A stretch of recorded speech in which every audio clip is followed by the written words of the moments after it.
morning. Ugh.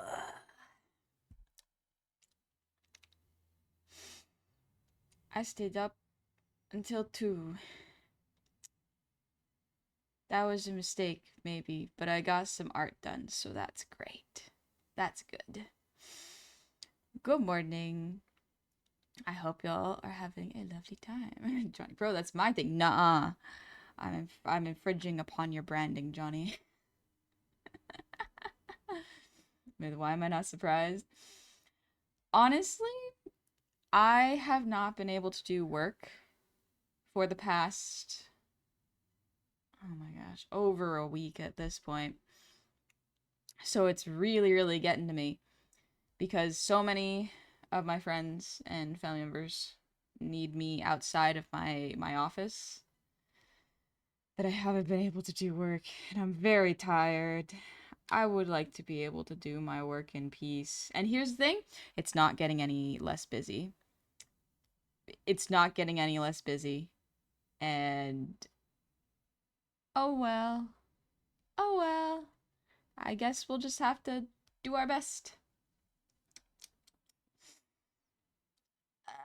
I haven't been able to do fun art for myself for feels like several months now, and it's starting to get to me. Well, it's already gotten to me, but it's starting to get annoying. Good morning, Dee. How are you? I'm sleepy. I stayed up till 2 drawing self-indulgent art. I'm very happy that I got some art done.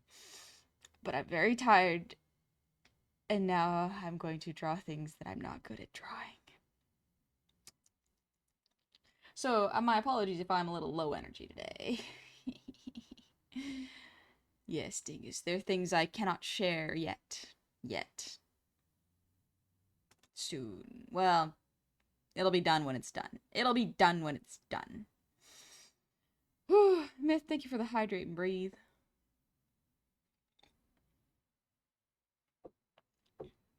I was gonna wake up early to see if I could make scones. Did not happen. I am too tired. And that's alright. It's a low energy kind of day, and we're just gonna enjoy ourselves. Drago, thank you for the resub. Happy 44 months. Welcome all back.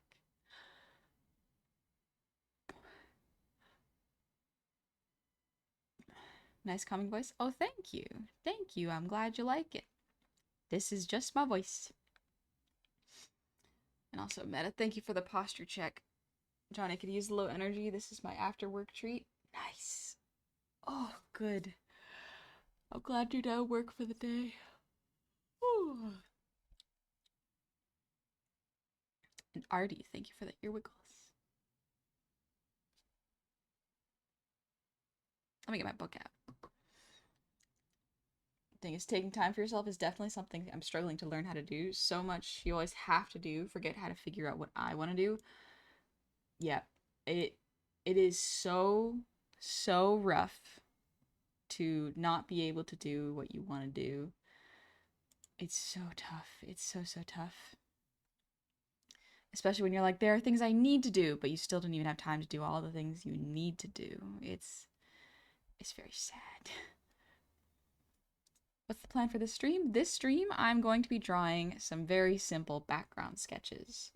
I'm going to get reference of locations that already exist and are real, and then just sketch them. I'm not going to worry too much about coloring. I'm just going to work on perspective and making it feel lived in.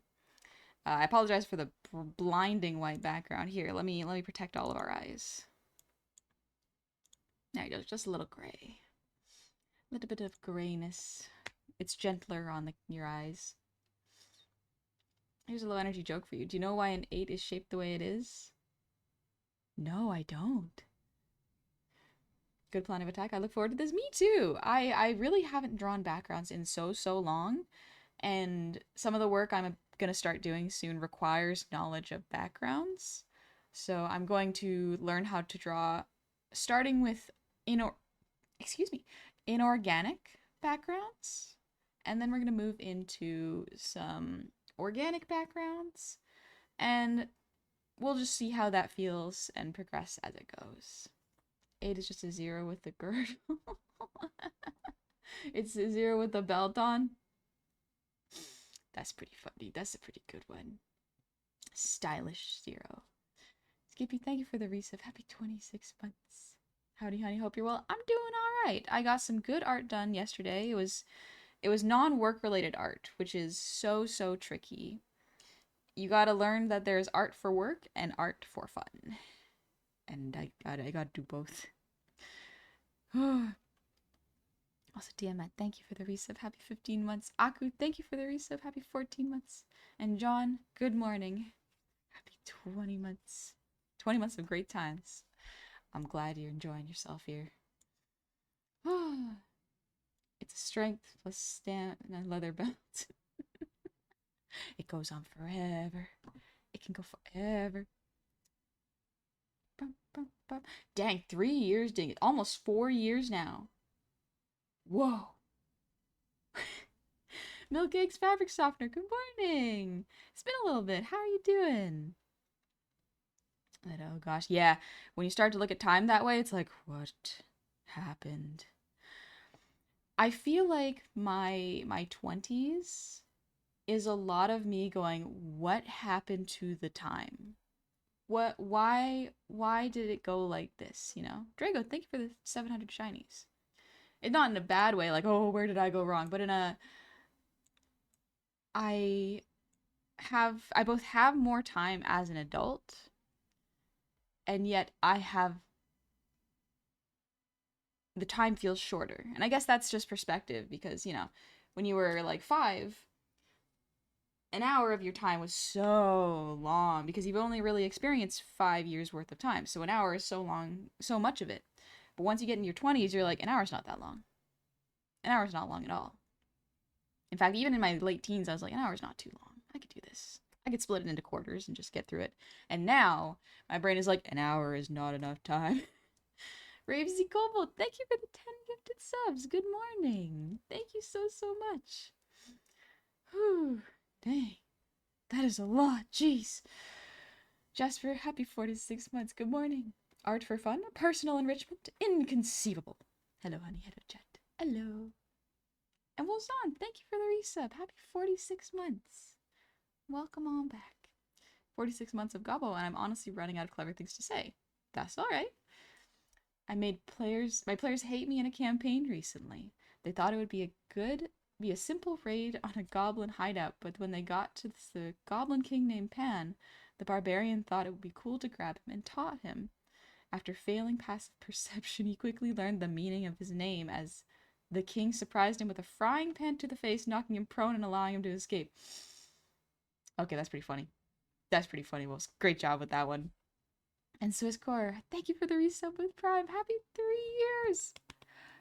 Congrats on your subiversary! Welcome on back. And Firewatch Artemis, thank you for the resub.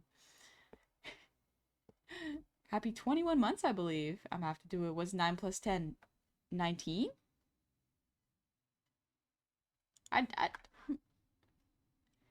It's 19, right? Raise a couple, no problem. Thank you. Thank you very much. Your arm doesn't exist above the elbow. So yeah, this is actually a glitch that hasn't been fixed in my V-Hand game. And I'm hoping the next update will fix it. Otherwise, I'll have to reach out to the dev and be like, hey, so my arm floats. It's floating. You don't know? Yeah. A 9 plus 10 is 19. Right? It's a meme. I don't know the meme. It's a vine. It's 9 plus 10. I guess I don't know the vine.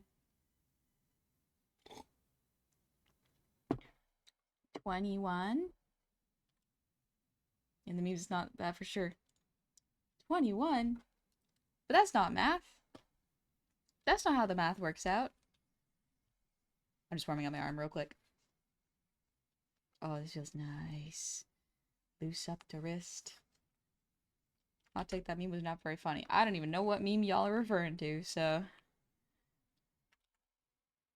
All I'm thinking about is I think it's like a TikTok where a guy or a video where a guy's like, "Yo, check out my sick kicks. It's got the 1, 2, buckle my shoe, 3, 4, buckle some more, 5, 6, Nike kicks. That's what it's all about." That's what I'm thinking about right now.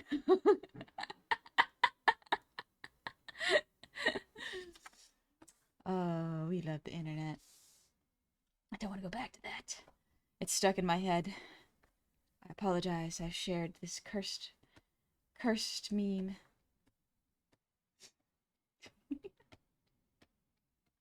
Oh yes, the lo-fi for today is actually a very new channel, which is really, really cool. Let me share it. It is very specifically a YouTube channel that does lo-fi, where it's a couple and their dog just chilling in different locations, making lo-fi. It is extremely cute. We're basically just gonna be listening to this. Dingus, thank you for the gifted sub, or sorry, Anonymous, thank you for the gifted sub to Dingus. But yeah, it's very cool because this channel very specifically is like no AI used. They started very recently and they were like, we're really tired of AI, so we made our own channel with lo-fi that we wanted to listen to. So check them out. Go see the video that they have is very gently edited with nice words that you don't have to read, but it is two people and their dog, and they just chill like in a park, in their room, in their house. It's very, very soft and sweet. It's very nice lo-fi. I like it. Very gentle way to start the morning for me.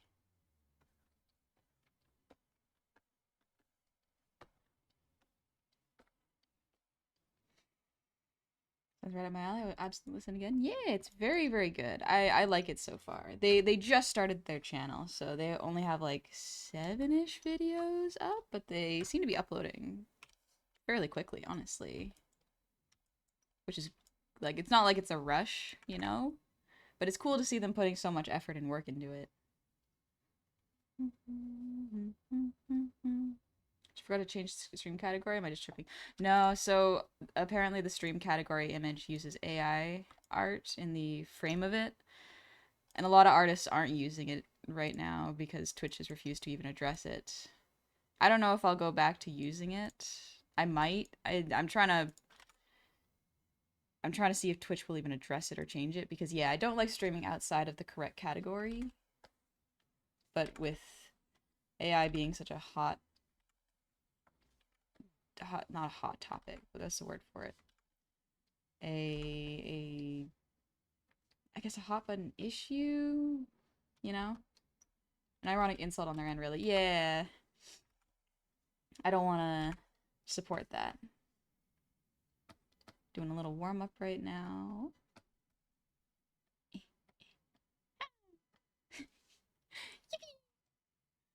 Controversial topic? There's a tricky thing when you say something is a controversial topic because I think when people hear a controversial topic, it can sometimes imply that both sides are right and just they need to argue it out. But it's like, no, there is very clearly an unethical side. So it's not quite a controversy. That's not quite the exact word I'm thinking of, but I guess you could use that. Hot button issue is a fair term to use. Yeah, hot button issue is the closest I can find.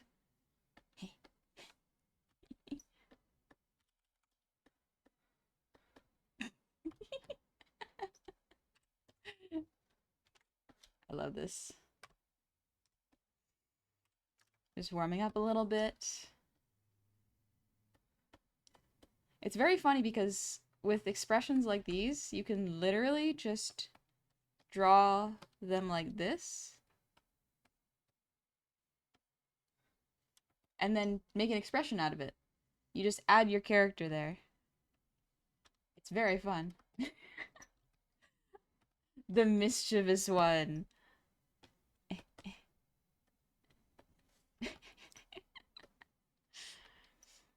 Oh yeah, there's the this one. Just listen to the first 20 seconds and they're great. Thanks. Yeah, no worries, Edible Man. Enjoy yourself over there.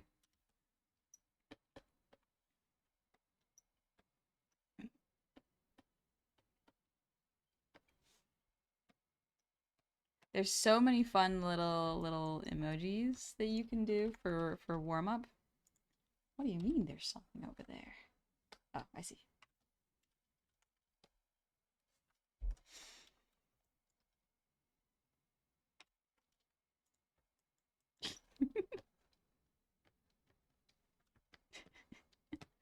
Literally, when you're doing character expressions, you can absolutely use little emoji faces like this and get a good expression out of these characters.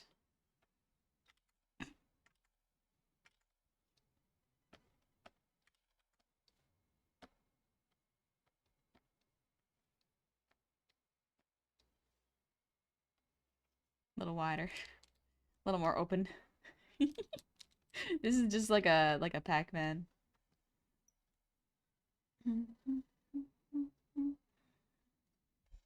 What is the like surprise? There's like a surprised face.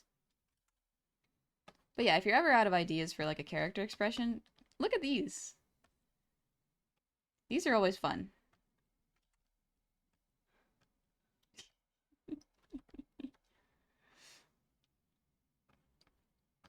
There we go. I can feel my pen loosening up a little bit. Well, not really my pen, my hand. It's nice.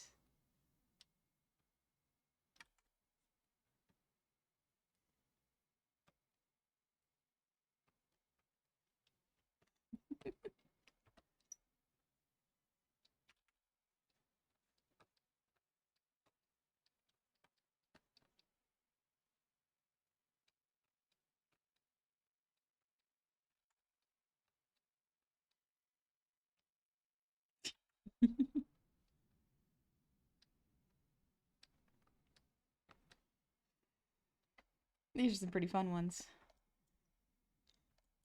That's a good little warm-up. But yeah, one of the things to learn with making character expressions is something I learned in school was don't draw what the character is doing, draw what they are thinking. So you could go, oh, someone's picking up a sack of flour. It's like, okay, that's an action, but how do you turn that into a thought? Is it the character is stressed because he's in a rush to bake something? Or is he relaxed and taking it easy? He's like, I just want to make something nice for myself. Or is he really excited to make something for someone he loves, you know? There's so many different ways to draw picking up a sack of flour that you have to start thinking of like, okay, this person is tired. They woke up first thing in the morning, but they have to bake because it's part of their job. And then you draw that, and it really puts more expression into the pose. Thanks for the lurk, Artie. You take it easy. Also, hi, Andres. Welcome in. I hope you're doing well. Right now, we're just warming up a little bit, and I am grabbing the reference that I want to draw. I forgot to post that I'm going live. Honey, no. Honey, please. You're a professional.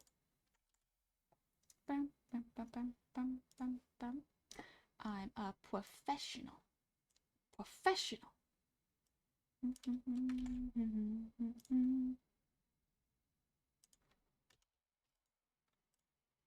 There we go.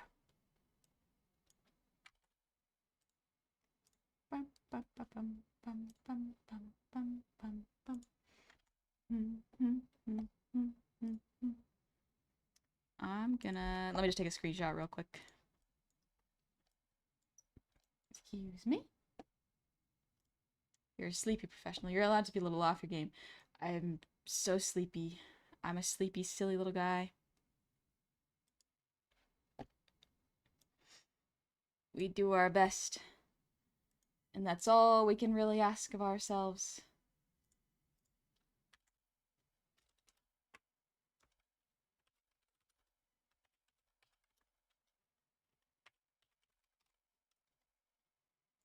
There we go. I have made the posts. Good. Good.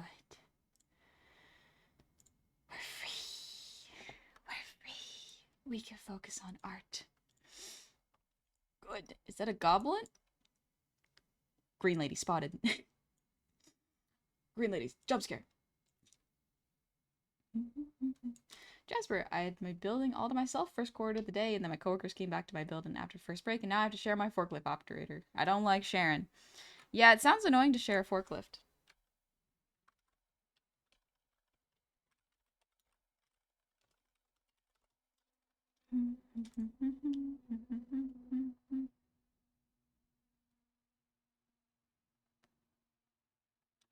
All right.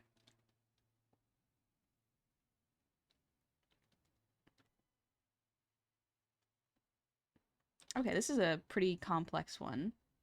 Let's grab this one.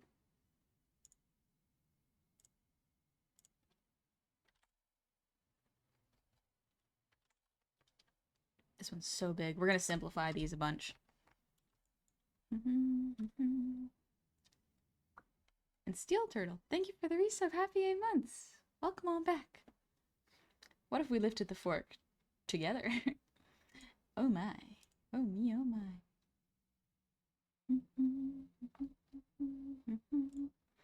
This one I'll do too. It's a very simple background. The thing I'm mainly scanning for is like seeing if this is AI. Because here's the tricky part for artists. Learning from AI is actually quite bad because a lot of the times the reference is not real. So the actual lighting won't make sense. The perspective will be wonky, you know? So we want to do our best to find something that is actual pictures.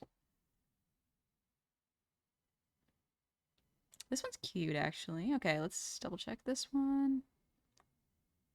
Yeah, this looks fine.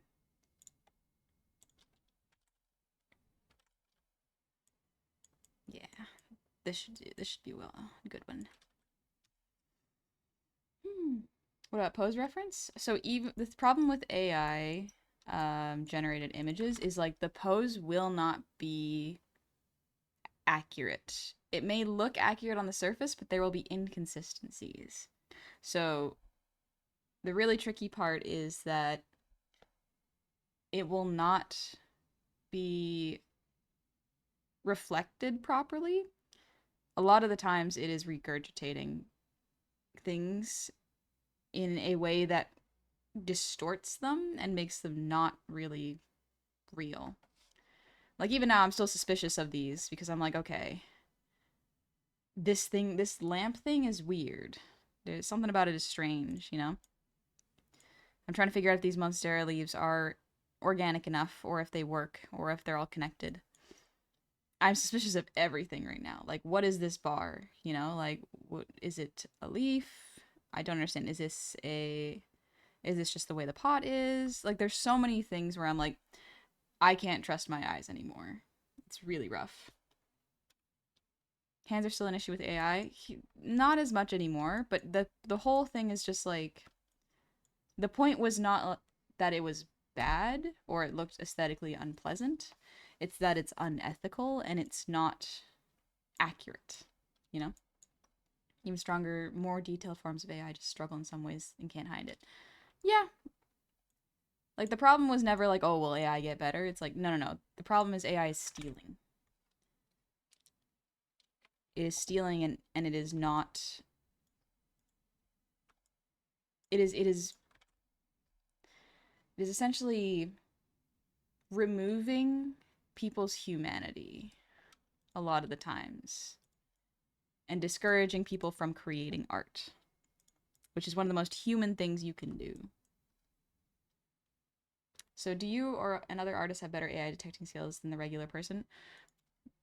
Generally speaking, the regular person, the average person, unless they are looking for it, may not see it. As an artist, you may see it more often. However, there's never a 100% accuracy rate. You know, I am suspicious and I suspect it all the time. So every time I find a new artist now, I have to go like, okay, how long have they been established? What does their art style look like, you know? And it sucks because if you're a new artist and you just started an account, a lot of the times, just because of how recent the account was created, that's the first point of like, I am suspicious, but I will have an open mind, which sucks. I shouldn't have to be suspicious of people posting their OCs doing silly little things, you know?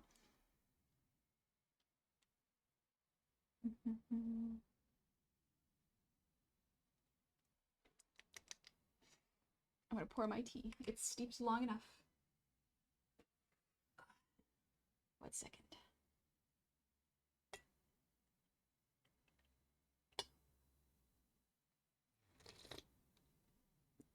Oh, that's nice.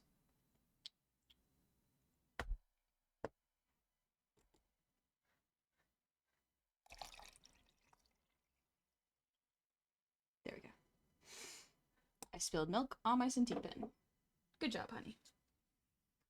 Don't you dare get in my keyboard.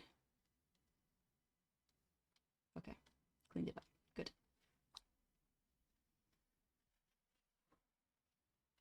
Don't get into my Cintiq pen. That's not allowed. Never use AI for direct or learning reference. You find an AI image on Pinterest, say that seems like a neat idea. So go find the real references for anatomy, lighting, composition. Yep. So it's really tricky because for artists that are currently learning and want reference, it is extremely hard to find accurate reference. You have to specifically look for photos from 2019 or earlier. You honestly, you can go a little bit into like 2021 and earlier, but because of image generation, it is really, really tricky to tell what is real. For example, a lot of the problems right now is identifying animals and plants. A lot of people who understand how to identify animals and plants and the differences are basically finding that their resources have been poisoned. So they have to look for old information. Wish I had some lemonade. Blueberry lemonade would be delicious. I just have Ceylon tea. I rarely trust anything 2022 or later. Yeah. That's the really frustrating thing. Is like I even purged most of my art from the internet because I don't want anything grabbing it and trying to synthesize my style, you know? So I had to re-upload it all glazed and like nice shaded, so it's tricky.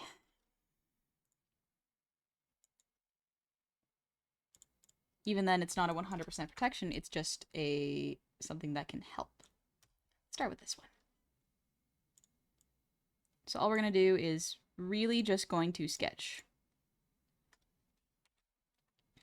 I'll be so real, I don't like many lemonades if the lemon flavor is too pronounced. Lemon is a very tricky flavor a lot of the times. It can be too strong, but it's also a very pleasant, refreshing flavor if done correctly.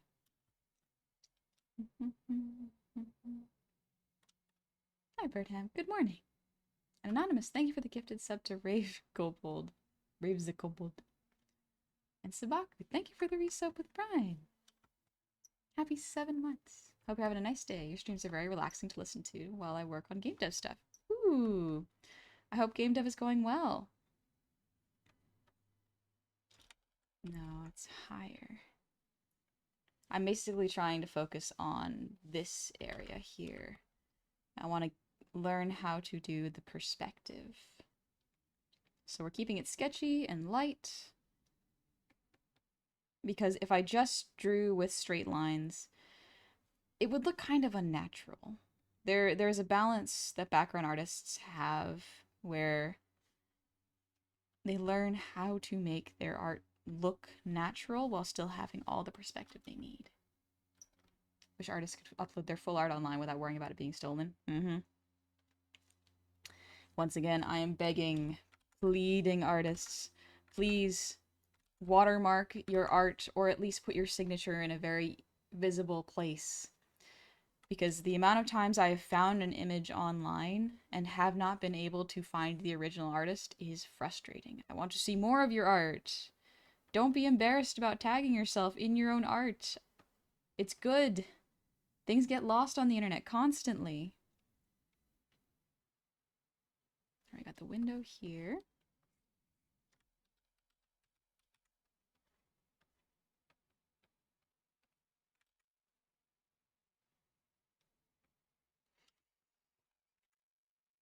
Let us always do. Good. Good. I am glad.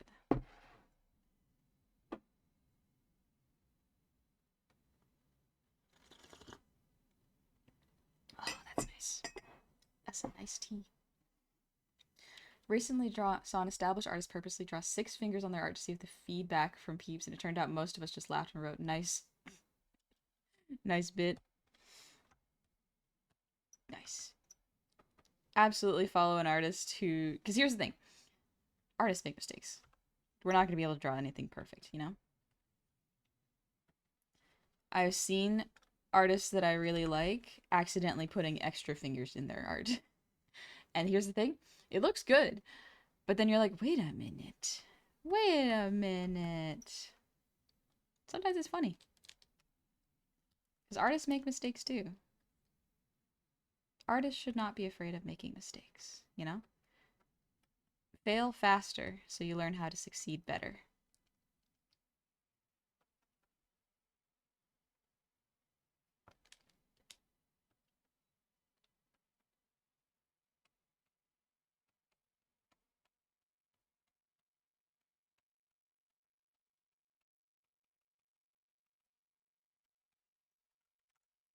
Good background art is so impressive. Tricky duality of this looks rad but does not distract from focus. Yep. It is. It makes a background art makes a world feel lived in. It makes a world feel like it has a place and it exists. It's not just the characters. You've made a home for them to inhabit. And that is really awesome.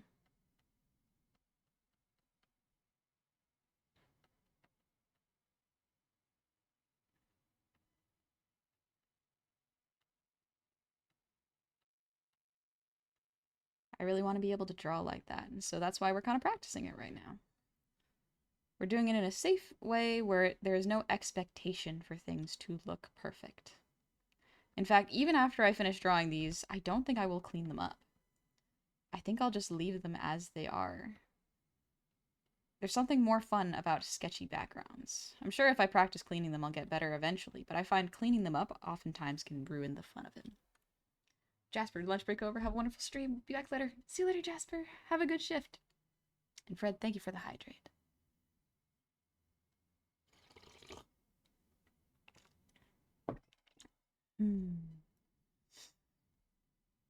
Also, Solo, the first 100. Thank you for the earwiggles.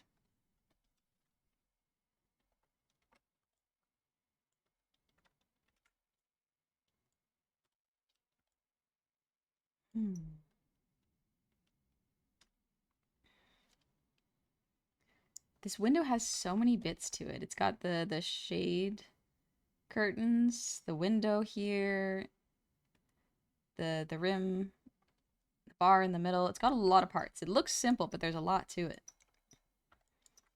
Also, hello Squiggles. Oh, you're so pretty. Thank you. I hope you've been doing well. See, you've been streaming a lot of art recently. Oh, I'm trying to challenge myself and learn backgrounds. It's tricky. I'm trying to wrap my head around it right now. But it's good for me. It's good for me to learn how to draw backgrounds. Wonderful, actually. Picked out a wedding dress earlier this week. Let's go! Congrats again. That's really cool. Aku, thank you for the 5 gifted subs.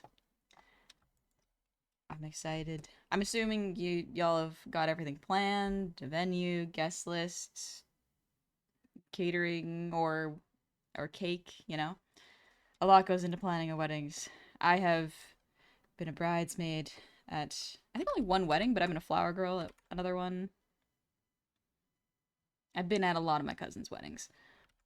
And oh boy, there's a lot that goes into it. Venue's an art museum. That's sick. Doing a regal clown theme? That is one of the best themes I've ever heard. Regal clown. Oh my gosh. Oh, that's fun. That's gonna be so fun, Squiggles. I hope you have a lovely time. How's Jerry? I'm 15 minutes late. That's okay. We just started. We're just doing a little bit of an art exercise right now. Take it nice and slow and easy. not really rushing ourselves, not putting any expectations on ourselves, just that we would like to have a good time and learn. Let's see.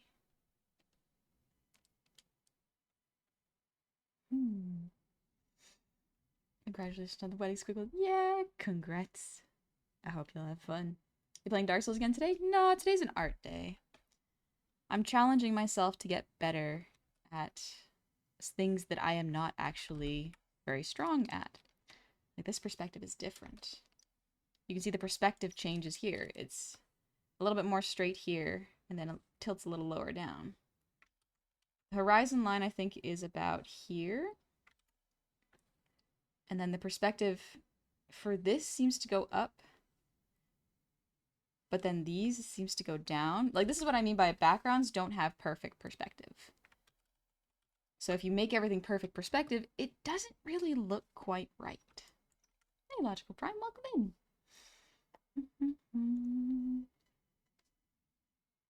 Oh. Stretch. I'm trying to practice as well, converting my sketches from an unreleased song. Ooh, that's pretty cool, JoJo's.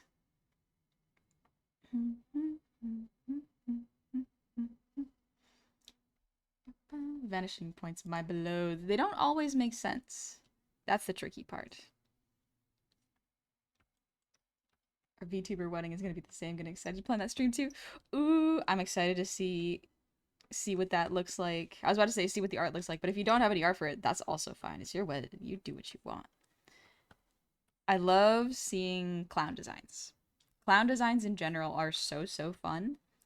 I also think that a regal clown design would, pardon my French, but fuck supreme, actually. It's such a good theme. Oh my gosh. Making a model to match my wedding dress design. I'm so excited to see it. Ah! Love your art. I'm so excited to see it.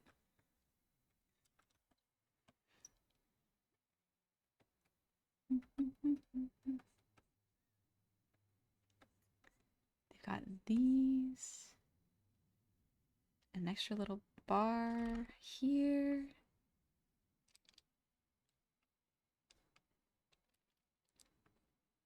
Backgrounds don't always make sense, and that's okay. We're learning so they make sense.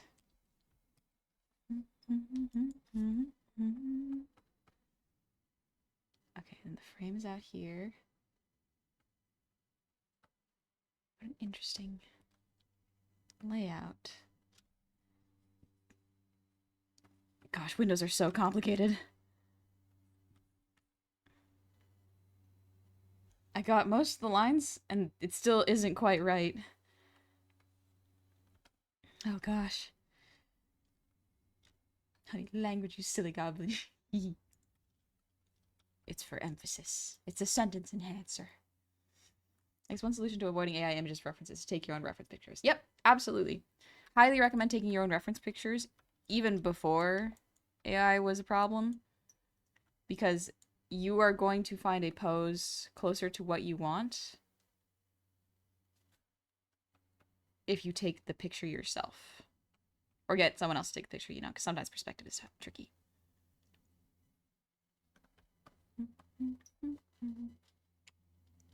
LP Prince, thank you for the resub. Happy 30 months. Welcome on back.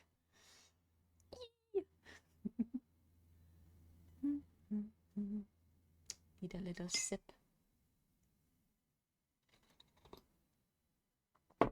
Oops, don't want to let my tea oversteep. Gotta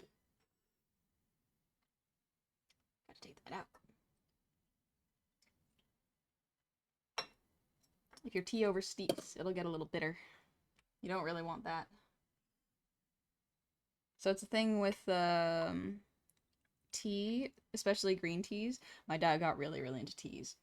There are different steeps, and they have different flavors. So the first steep, sometimes, depending on the tea, is not great. It's too light.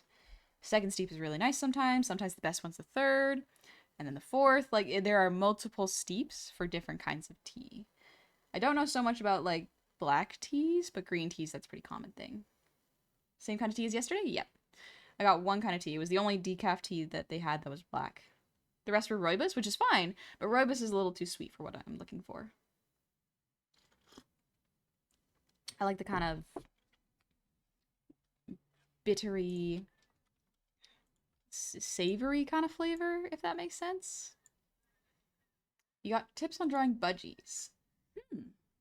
Well, aside from looking at reference to see how they look, I guess the only other thing is look at how other artists that you really like draw them, because it depends on how you want to draw them. Do you want to draw them simplified? Do you want to draw them with really cartoony proportions, kind of like furries? Do you want to draw them very abstract and artistic? It really depends on what style you want to go for them. So find other artists that draw the subject that you like and see how they break it down. And you can learn from that. Logical. It's like frying something. Sometimes the second or third time you fry is better because of the additional carbon. Sometimes, yeah. Just like fried rice. Fresh fried rice with fresh rice is not as good as fried rice with rice that is a day old and has been in the fridge, because there's a nice crispiness to it. It's really good. Lamp looks a bit weird. Wakes. I know what you're referring to. Oh gosh.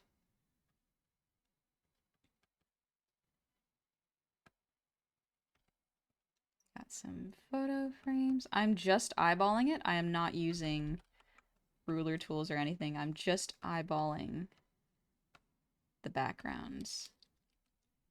I feel like once I introduce guidelines, especially after a rough, I'll lose the organicness of it, you know? Honey, slightly different talk, but I remember from older streams he gave a name for tutorials for learning rigging. I forgot the name. I called it Art 101.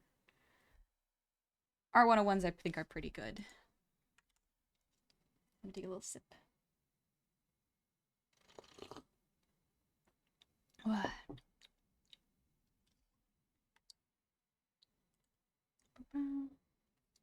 But yeah, that tutorial command is yeah, that's the VOD channel. Ah, thank you, Myth, you got it.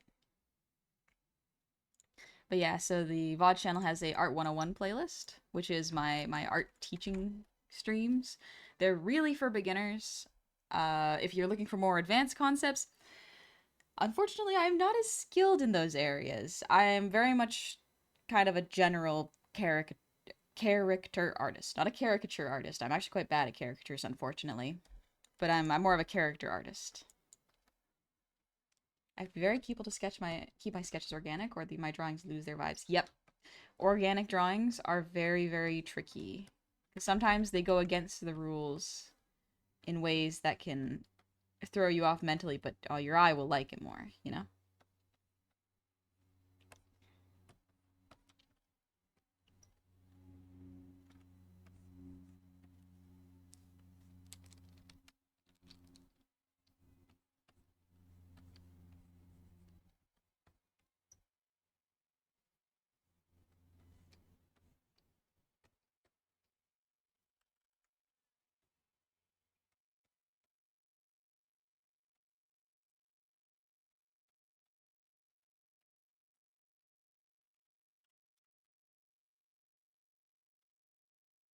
Nothing wrong with flipping the canvas.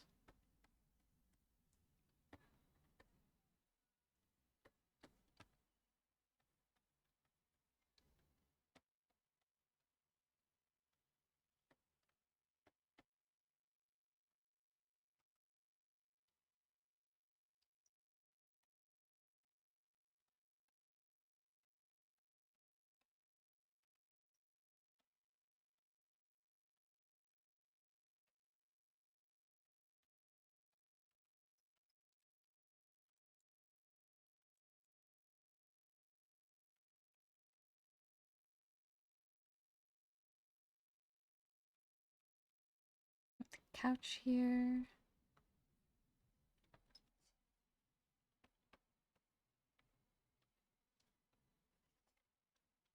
But my head is hurting. Take it easy then. Get some rest. No worries if you gotta head out. That's okay. Make sure you take care of yourself.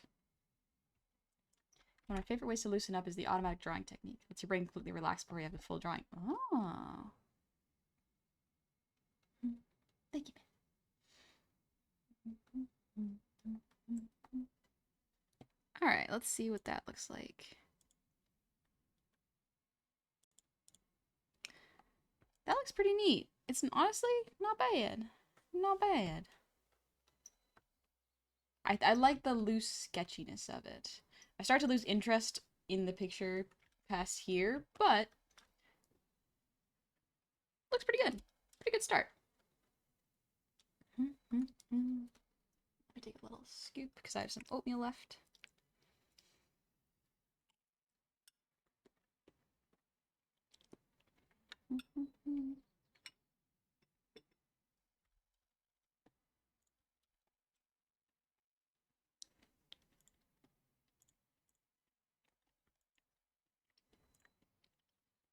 I want to try drawing the table portion now. I'm kind of like piecing together a drawing.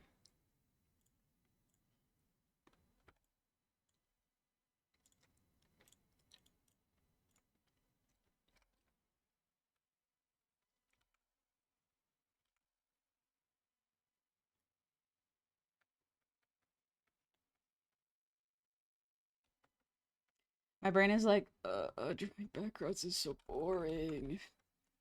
But it's good for me. It's not even like eating your vegetables, because I love eating my vegetables. It's like trying to learn sometimes is like reading a book that is very dry. But you know that the information in it is very good. It's just presented in a way that is not very interesting, you know?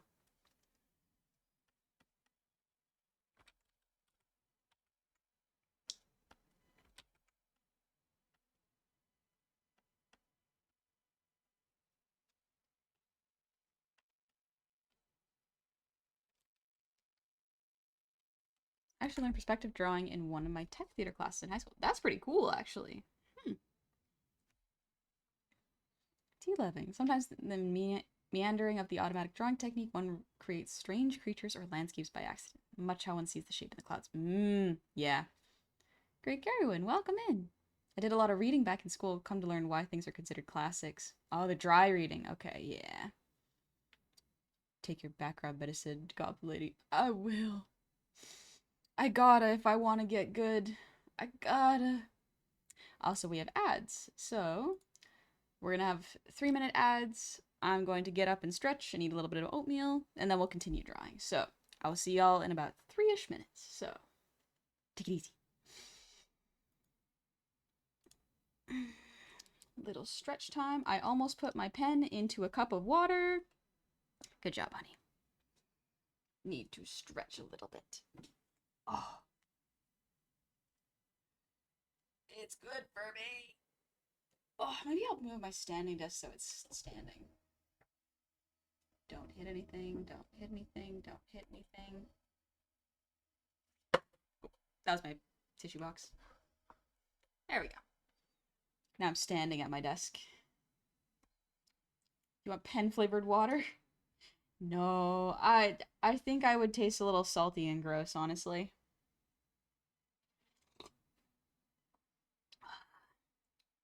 Red Dinkwood, thank you for the hydrate. I need to pour myself a little more tea. I need a little bit more of my leftover oatmeal. Because it's good for me. It's good for me.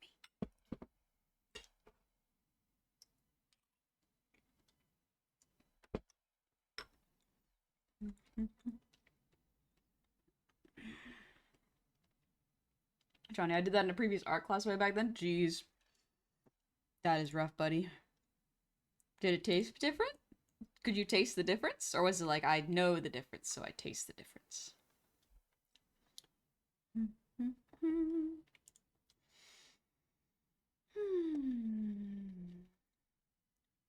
Good little stretch. More oatmeal.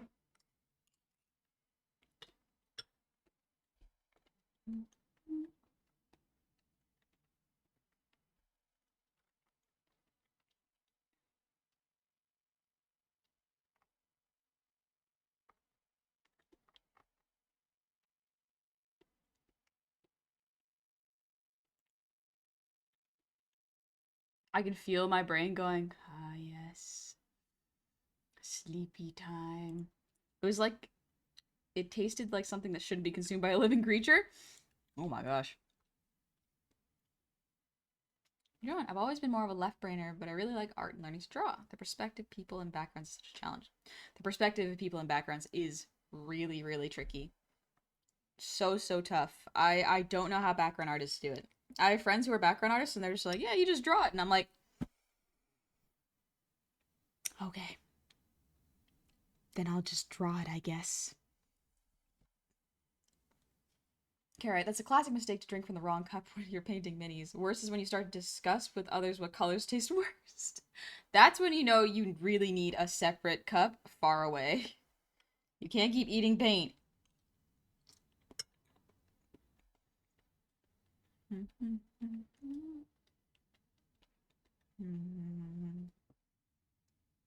Welcome back for the ad. You know what I'm gonna do?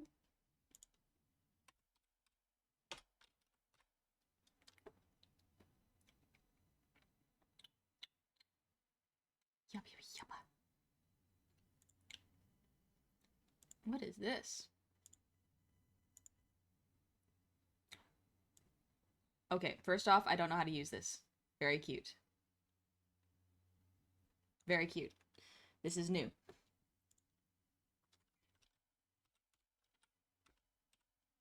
Second, cozy.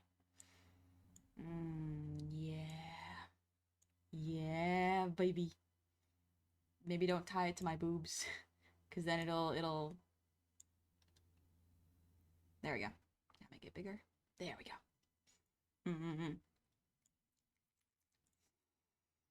Cozy. I drank the paint. Don't drink the paint. It's not good for you. Please. Can't believe I'm saying this, but every time I'm in your stream, I always hear in my head, Lost on You play. I've got it in your brain. Don't worry, it's always in my brain too.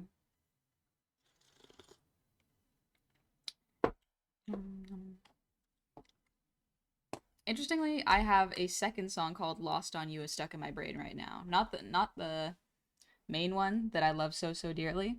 It's a different one. My mouse is stuck. 1 sec. Why are you stuck on this? Why do you keep getting stuck on it like this? Please. A filthy brush liquor. I've tasted every paint I own. Hey, homie, maybe don't taste all the paint that you own. Maybe don't do that. That sounds like a good way to get poisoned. Too lost to you. Too fast, too furious. I remember my cousins brought me to the Fast and Furious movie once without I think it was like Fast and Furious 5. And I had never watched any of the other Fast and Furious movies. I'm starting to realize my cousins just wanted to watch movies, and my aunts were like, "You gotta take Honey with you," and they were like, "Okay." So I got to watch the movies they watched. It was fun. I watched Hellboy 2 with them without watching the first Hellboy, and so I watched the first Hellboy, and I'm like, "This is not as good as the second one." There's less Abe in this one. It's fine, I guess. It's good actually, but the first one was just so good. Isn't it Chocobo music? Oh, like Final Fantasy Chocobos? Paint tastes like colors, makes me see things. I think that's bad. I don't think you're supposed to taste paint or see things. Just saying.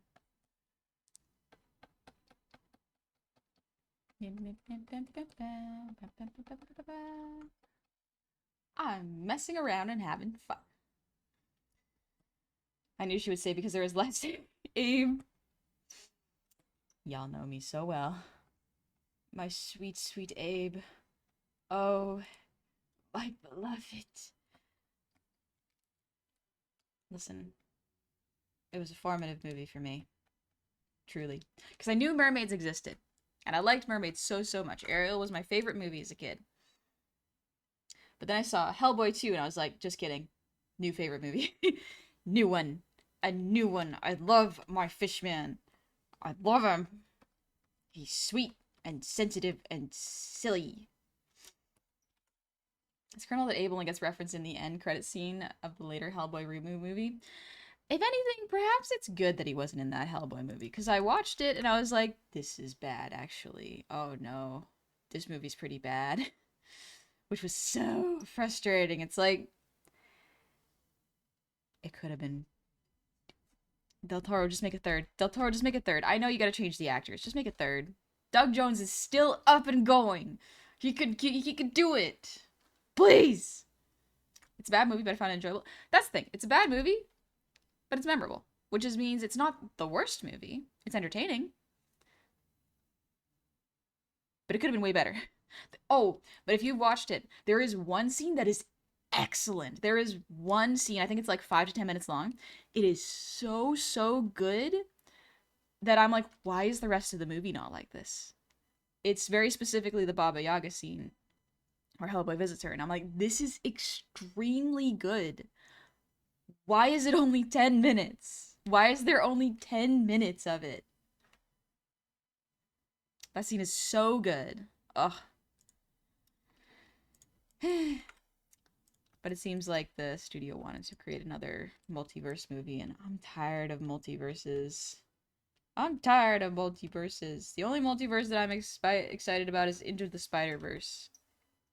Because that one's very specific.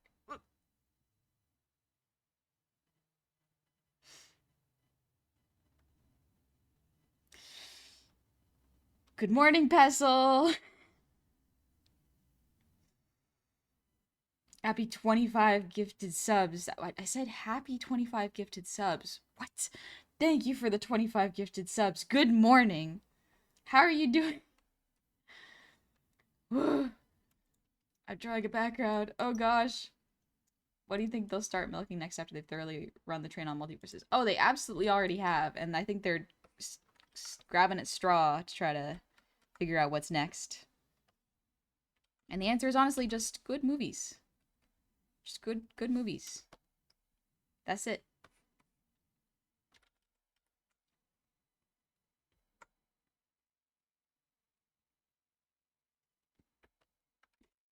But I hope you're doing well, Pestle. Good morning. Thank you very, very much. That's very kind of you. Spaceballs 2 is coming out. Did Spaceballs 2 already come out? One sec, I gotta look this up. First off, I haven't watched the first Spaceballs. Spaceballs 2. Because it's the Looney Tunes one, right? No, that is different.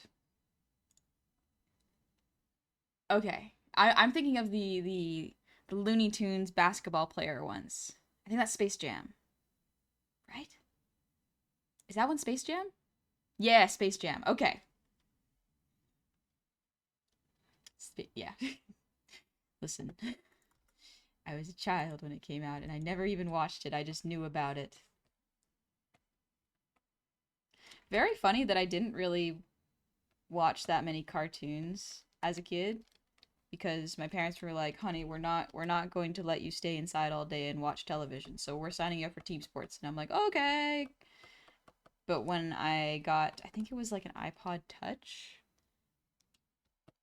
I figured out that there was a whole bunch of cartoons on YouTube. And I was like, cartoon. Oh boy, cartoon. Wait, Spaceballs a Star. Oh, it's a Star Wars parody. Gotcha. That's what I was. 25 gifts in their first comment today is Spaceballs 2 is real. It's real. Spaceballs 2 is real. iPod Touch. Oh man, I feel old.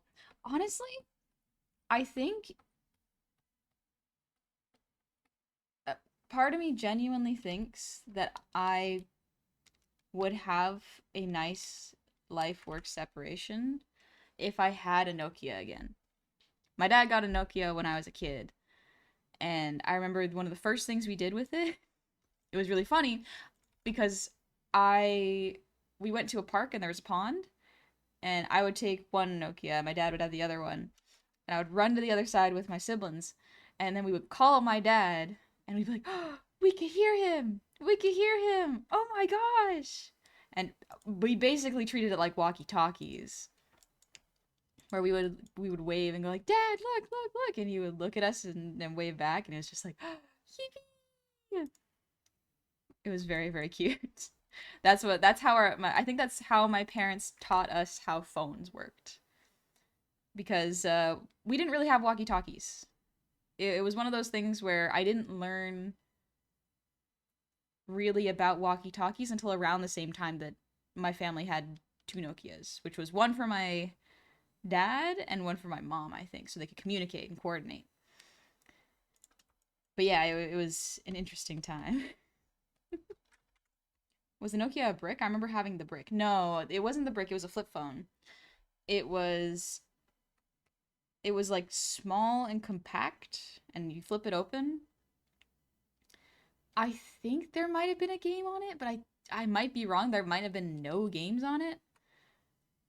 But yeah, the it was quite fun. It was quite cool. Snake probably? Yeah, it might have been Snake, but I don't think I understood how to play Snake because I was like a kid. Johnny, thanks for the posture check. I remember Blackberries had a block breaker. Really? Yeah. Aku, thank you for the 5 gifted subs. Thank you very, very much. I had the Samsung Breeze. I had some sort of phone that was I had a BlackBerry for a little bit with a little scroll ball in the middle. What an interesting piece of technology. Because I liked it because it had a keyboard. But I also had a flip phone that was like it looked like a regular little rectangle, and then you flipped it open and it was like a 3DS with a screen and like an actual keyboard. I remember really liking that phone. Honey's getting all sweaty. I'm always sweaty. Direct quote from the original Spaceballs. We'll all meet Spaceballs to the search for more money. I see. Sounds like a Blackberry. Yeah, it might have been a different kind of Blackberry. Let's see. We got a cushion. I will learn backgrounds. I will.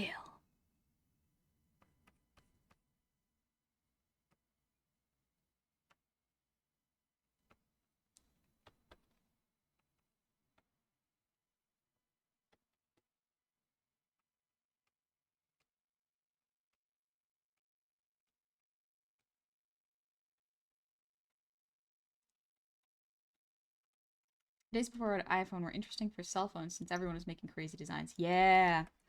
That was really fun. I like the crazy and unique designs, honestly. I kind of miss them.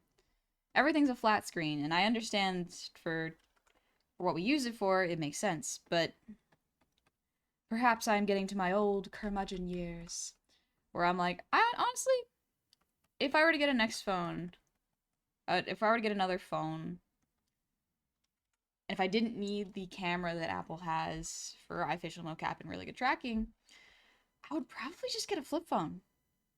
Like one with a keyboard, because I don't want to type with numbers like that anymore. But I would probably want a phone that doesn't really need to connect to internet. You know? Granted, nowadays having a phone that connects to data and is like a Google Maps is very handy. But I think the perspective is like this. Interesting. Okay.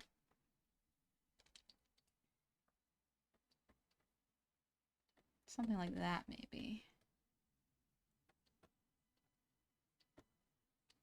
Yeah, that looks about better. Then this.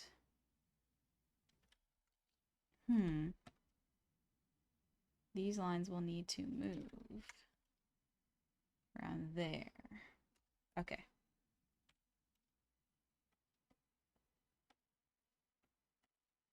Drawing is hard. Drawing backgrounds is hard.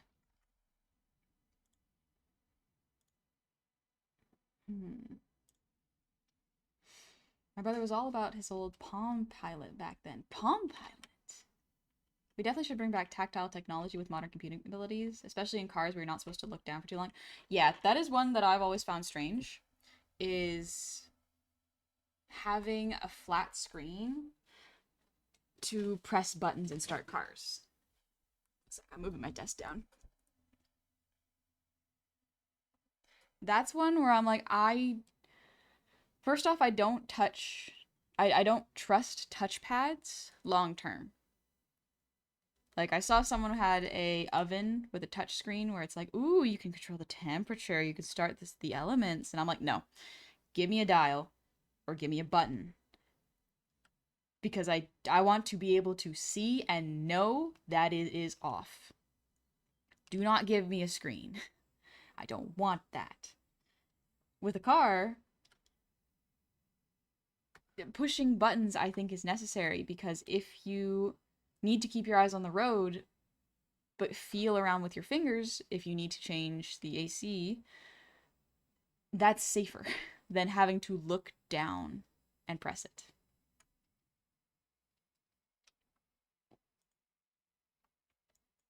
I hate all the electronic stuff in modern cars. If the car battery breaks, that's it. You can't do anything about the car. Yep. A lot of the tricky parts is with cars like that is that you need to go back to the manufacturer to get things replaced a lot of the times. Not only is that expensive and time consuming, but it also removes the right. It's not even removing the right to repair, it's taking away the ability for the consumer to repair things on their own in a more budget and friendly way. Having all cars be uniform is not the point, you know? And standardizing them is not the point. But making it so that you cannot repair it unless you have a company that can order the parts and then replace it for you is not great.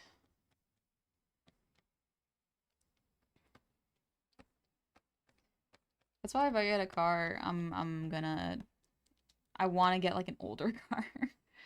I would rather get a car before all the high-tech buttons came in, you know? Which with the 80s sci-fi anime screens, which just be 80s PC monitors. Be cool. Back to the background talk. You just wing it. I finished C, Cloud, and a few islands. You just need a brain set for it. Often backgrounds are not so detailed, so you can just wing it with random shapes and stuff. Neither viewer is the worst on it, and I'm not a background guy. I also lurk sometimes here. Hope you don't mind. That's fine, Lubos. Do what you like, you know? Good on you for doing backgrounds. See, I made these cushions these too long and too far. Yeah, this looks a bit closer.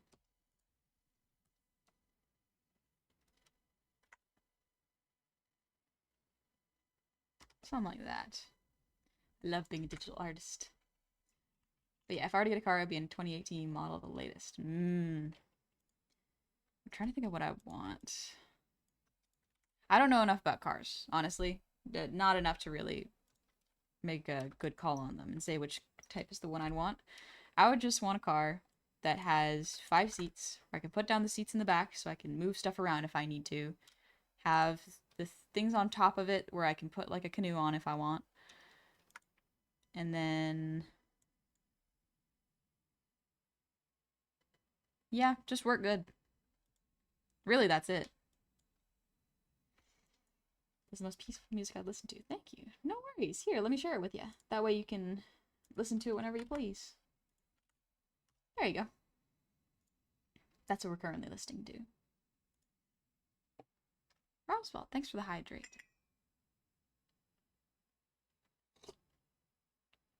Oh, the tea is nice. Glad I took the leaves out because it would have definitely oversteeped. Figure out your budget, go to used car lot, test what you want, don't let the dealer get you. Yep. You gotta test what you want and be very firm in what you want to. That's the thing that I really struggle with, and it's very unfortunate because I went to get shoes for my friend and they look more masculine. So I tried to get the shoes And the lady at the counter kept trying to sign me up for a membership. And I'm like, no, let me just pay and leave. And she was like, okay, but you just need the email. And I'm like, okay, but I just want to pay for these and leave.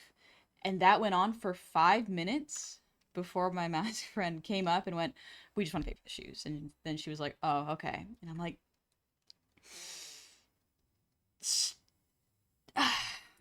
it really is unfortunate that when I go get a car, I will most likely have to ask one of my mask friends or my dad to come shop with me because odds are I will not get listened to, and that is extremely frustrating. Even if I know more about cars than my friends, I will still have to bring them with me. And that's so frustrating.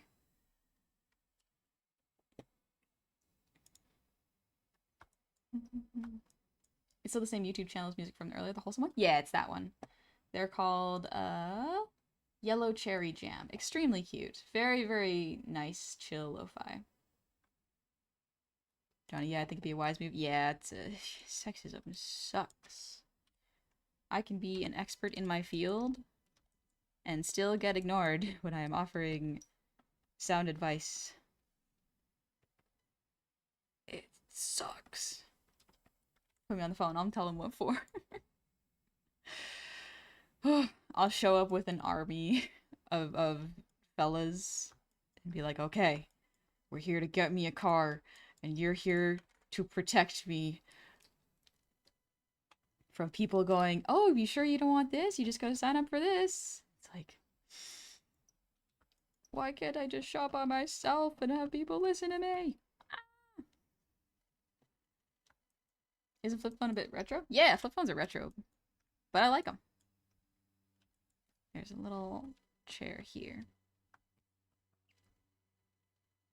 Oh, there's almost a tangent with the couch and the heaters here. Okay. Some parts of modern society suck big buck like that. A lot of parts of society suck, but they have always sucked, you know? That doesn't mean I don't condone things that suck.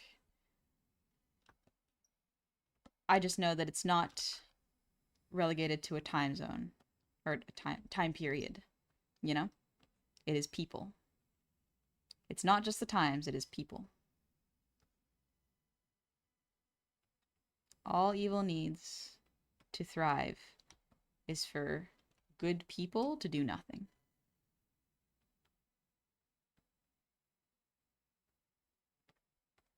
Monstera leaves are kind of fun to draw, actually.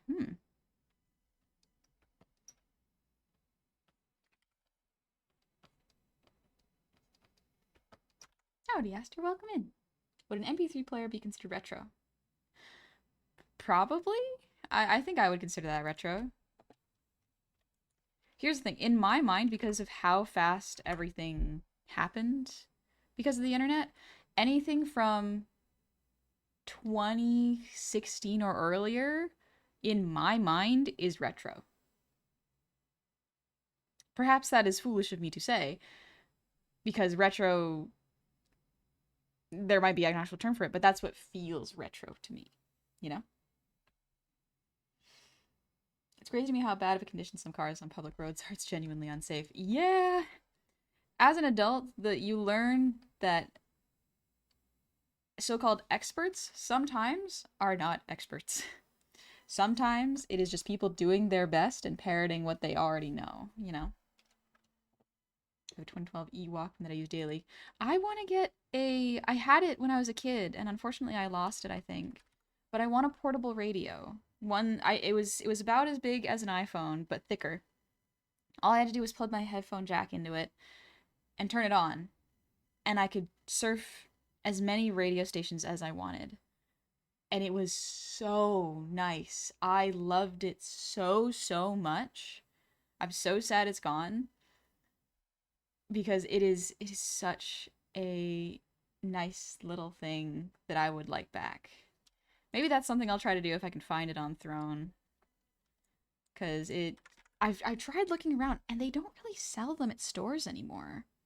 people don't really sell portable radios. Not the kinds that are like pocket size. They sell ones that you carry with a handle, you know, or they got connection to Wi-Fi. And I'm like, no, I want just radio. I just want a little radio. Battery powered is fine, preferably charged, because then I don't have to worry about wasting electronics. And I just want to listen to that. I just want to enjoy that. Portable hand radios. I still have one. Yeah. Let me see if I can find it, actually. We're on a little tangent. Portable hand radio. It's kind of like that.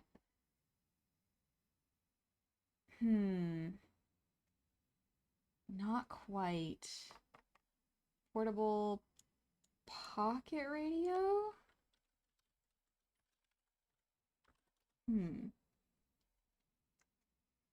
I think it's like this. This is the closest I think I have. Like the closest I've seen of it, I think. This one. Here, let me put it here. This is not quite the same. Because so what it was is I was in a big performance where we needed to coordinate with radios. So we would have a portable radio for us. It didn't have these speakers because if it disconnected, we were not supposed to, the audience was not supposed to hear what the people on the radio were saying. So it didn't actually have this. And so it was basically just the top part and nothing down here. It was plastic. It didn't even have this little antenna thing. The Panasonic makes pocket-sized radios. Now we're going down a rabbit hole. Because, yeah, it had this digital part here. Honestly, this is pretty cute. So I'm going on vacation in several weeks because I'm going to see some family. Going back to the farm, baby. And I was thinking it might be nice if I grab one of these so I can just go on a nice little hike and listen to music. Radios like walkie-talkies? Not quite like walkie-talkies, because you couldn't talk back. So it was essentially the coordinator would have a channel where they would put in commands for the dancers to do and tell when everyone's cue was. So it's almost like a stage thing. But we couldn't talk back to them. It was just for receiving instructions. You know?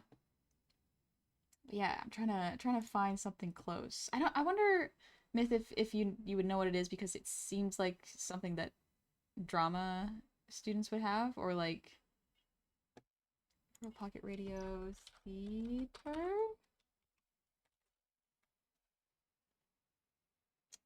Maybe. I guess this is not too far off.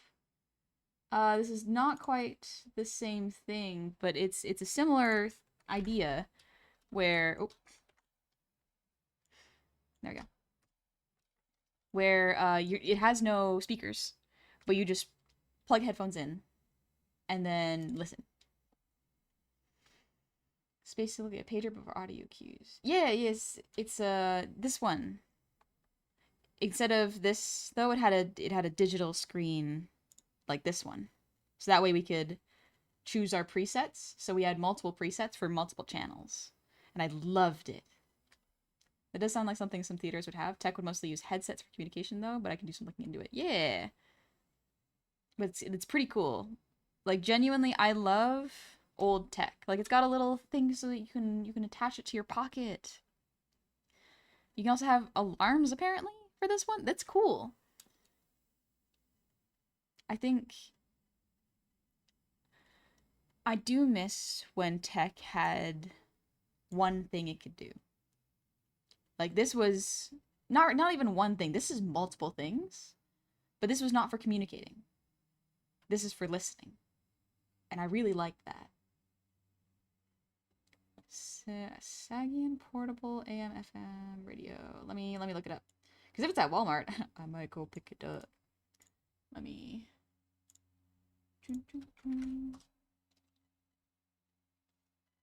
Okay. This one doesn't look too far off, honestly. How much is it? This one's off Amazon. But it's not too far off. Okay.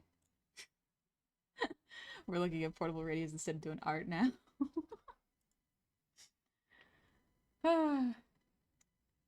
Also, Sniper Dan, thank you for the breathe redeem.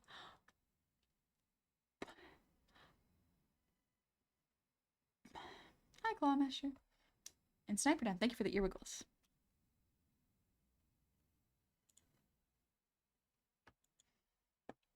But yeah, that's a piece of technology that I really, really miss.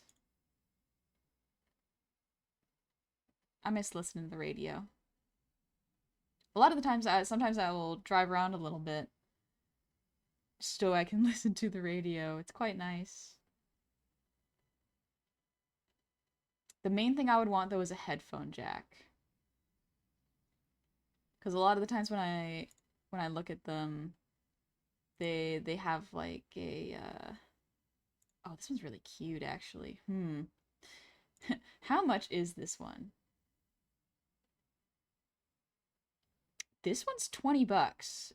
Does it have... Oh, it doesn't exist anymore. Come on. Oh, it's so cute though. What? How dare you? Ugh. Okay, I'm finding different options that I can... Portable audio. Yeah, okay. This is a later thing for me. This is a later honey thing for sure. Maybe I'll go and grab some later. I think it'll be nice. To be fair, most older tech is also far more reliable than most modern stuff. Not in the least in hardiness. That's what I mean. I don't want everything I own to be in one thing. It's convenient, especially when it comes to space. But sometimes I want separation from my phone. There's a lot of moments where I'm like, my phone is great and convenient, and I like it very much, but I don't want to be attached to it forever, you know? I don't want it to be the only thing that I need.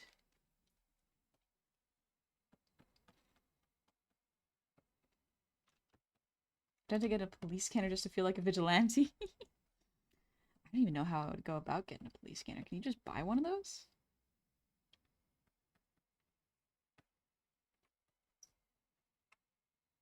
But yeah, it's also like old tech tends to last way longer. That's why if I ever want to get like an oven, I would probably want something a little older and less modern, but still energy efficient, you know, and safe. Walkman series has an MP3 playing capabilities and FM radio. Ooh. Okay, okay. I still remember listening to the radio and some stations would randomly play the same song for hours. That's fun. That's kind of fun, actually. Wonder if there's like a lo-fi radio station like this.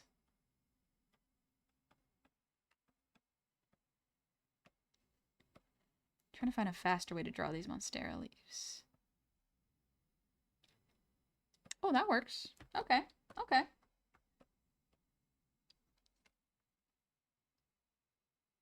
Not bad, okay. So that's this background and this one. I don't want to draw backgrounds, Grandpa.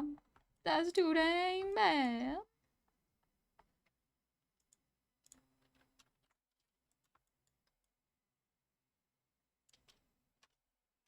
Is this? Okay, I think this is fine. I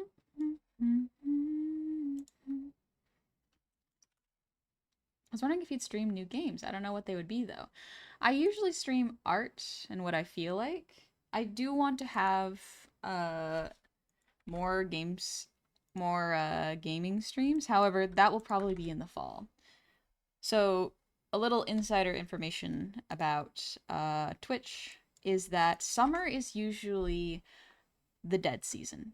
So anytime the weather gets hot and is nice, usually that's like June-ish, people go outside.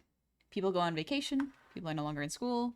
work lightens up depending on where you are and whether your work is tourism or travel based, you know? So summer is usually the months where you will see a lot of big streamers doing really new and fresh games because people are really excited to see them because a lot of games release in summer. Or it's where you will see the most people taking breaks and going slow. So you'll probably notice as well a lot of streamers that usually have huge numbers, or even just regular streamers, their numbers will go down in the summer seasons because everyone's going outside and having a good time, as they should. So I don't want to play any huge new games in the summer.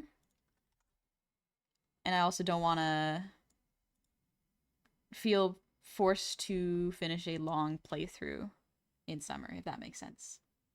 John, I'd stay inside because if I don't, I'd cook and burst into flames. You gotta be careful about that now.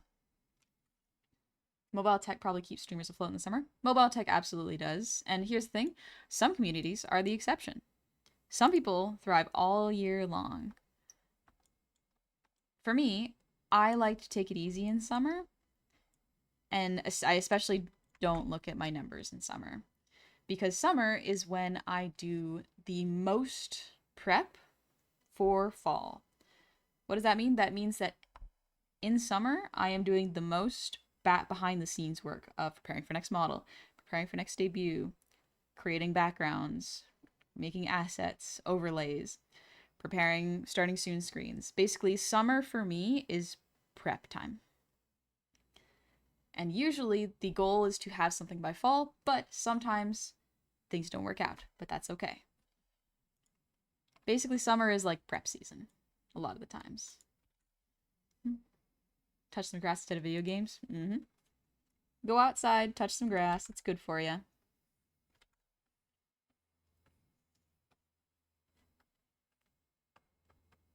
Gotta get outside and get some vitamin D in you.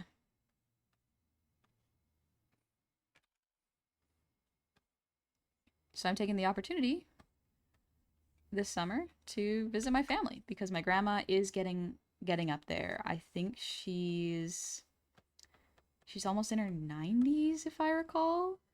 So she's getting up there and she wants to see me. And that sounds nice. I would like to see her. So we're going to take it easy. Yeah, that's pretty up there? Yeah, exactly. She's pretty up there. And she has, I think she's met my nephew once. And now that my nephew has a lot more personality, we're bringing him over to go meet her again. It'll be so nice.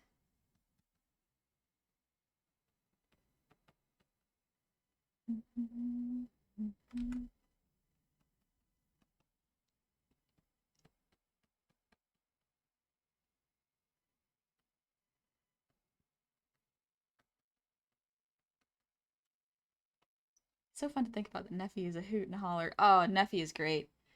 He's very, very funny. I babysat him Thursday. It was very funny. He's a silly little guy. I'm trying to remember what he did. One of his new favorite things is to have a blanket thrown over him and play peekaboo with him like that. Very, very cute. Very, very sweet. This comes out more like this, actually.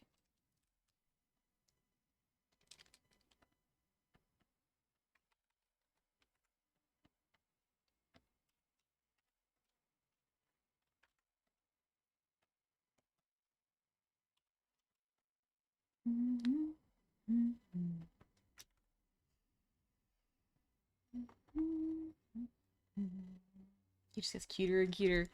He is very, very well behaved. He's I'm very, very fortunate that he is a good kid.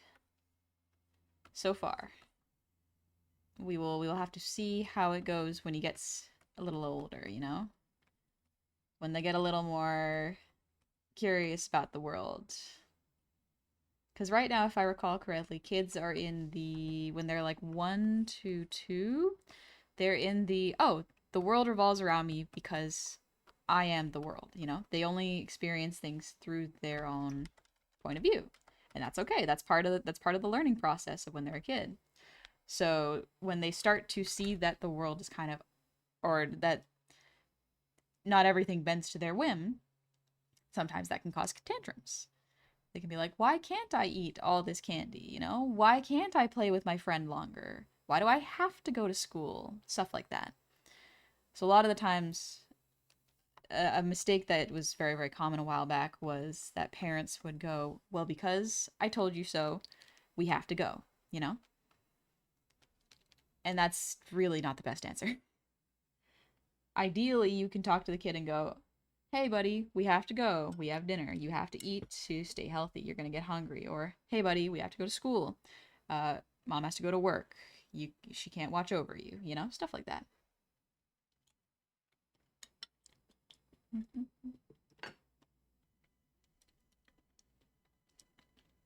Wait till he gets to the age where you can start telling him stories. I'm excited for that one. When he's old enough to read books, I am super excited to give him The Two Princesses of Barmar. That's one of my favorites when I was a kid. I think he'd have to be like 8, maybe, to read that. And that's one of those tricky ages where it's like, depending on how society conditions the kid, that's when you get to like the, ooh, girls are icky stage sometimes. And the story is The Two Princesses of Barmar is specifically about two sisters and the quests that one of them must go on to save the other. And I'm hoping that'll help to give him stories where he has to put himself in the shoes of other people who are not like him, you know? That is a lesson that I feel is extremely important to teach kids early. Because I don't want to give him stories of just boys going on adventures. I want to give him stories of everyone going on adventures. It is extremely important, you know? People that don't look like him, people that are not the same gender or have the same culture. It is so, so important to teach kids that there is a world outside of them.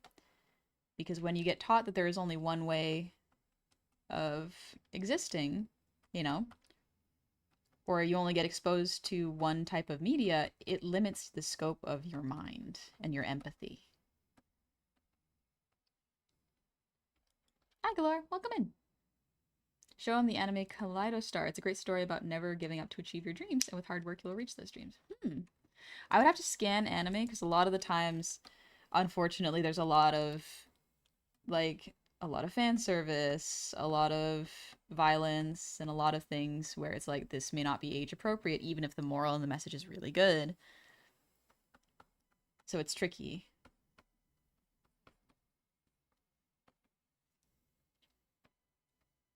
Blankets are so droopy.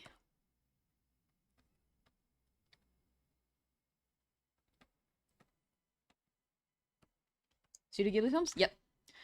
It's really funny. Actually, one of the funny things he did last time is his grandma, my mom, uh, turned on Totoro for him because he only watches. We only let him watch like 10 to 15 minutes of any given show so that he doesn't just sit for too long.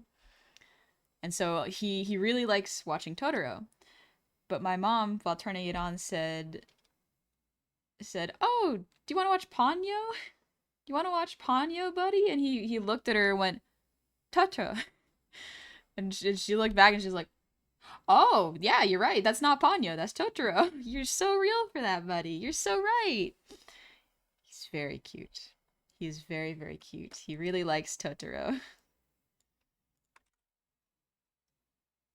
But yeah, he's getting to the age where he can start to tell when things are like, yeah, he can identify the differences in a lot of things now.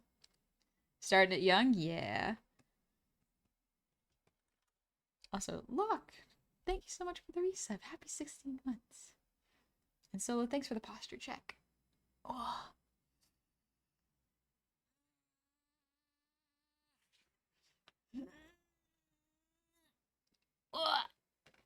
Oh, good for my back.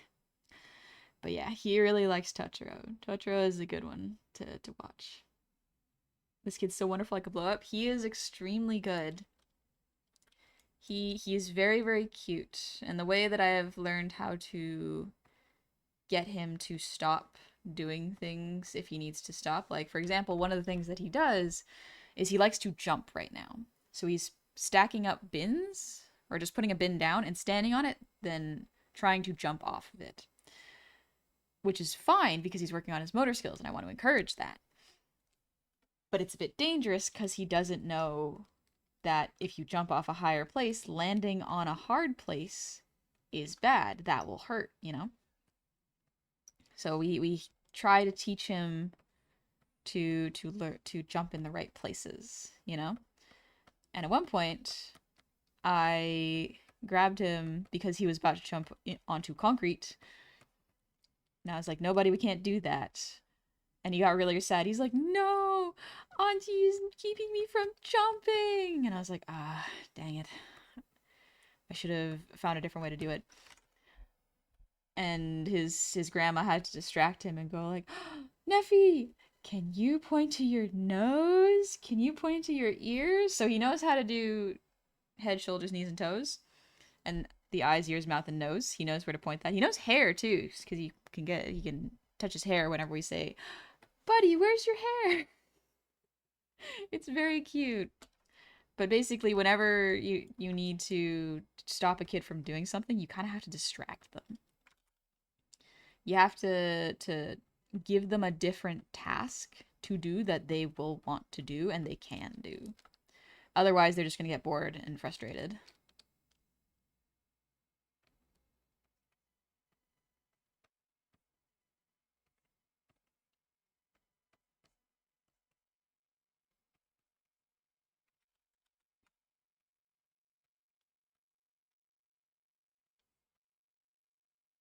There we go. There's the book.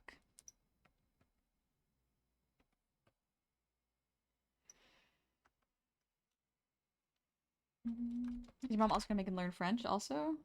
Also, how's your sister's finger? Sister's finger is totally good now. Thankfully, everything was fine. She only needed a bunch of stitches. But it's back to normal. So that's good. Johnny, thanks for the hydrate. I don't know if... I'm pretty sure that he is going to get taught French. My sister did learn French. So she's probably going to enroll him in some sort of language learning class. And I think that's a good idea. As intent, thank you, Myth.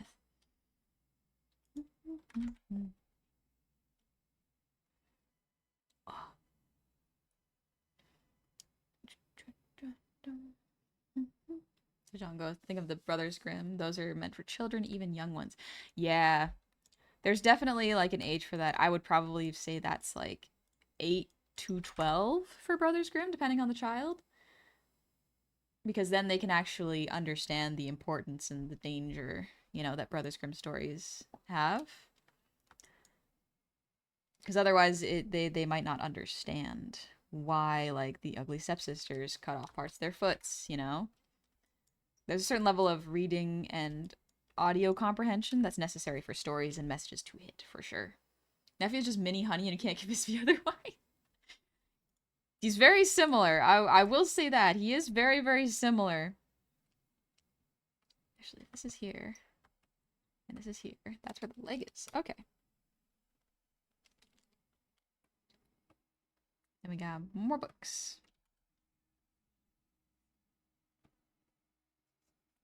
I guess the table would go out like this then. It's a bit of a bigger table than I initially drew.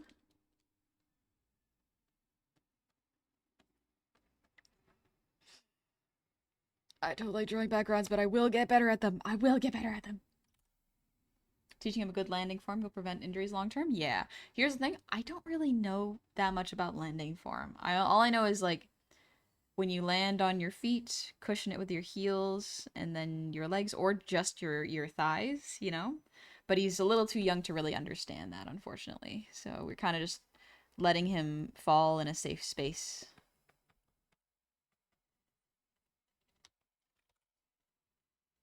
Oh, the Ice Queen is a story myth. Ooh, that's a pretty good one. trying to think of another good one.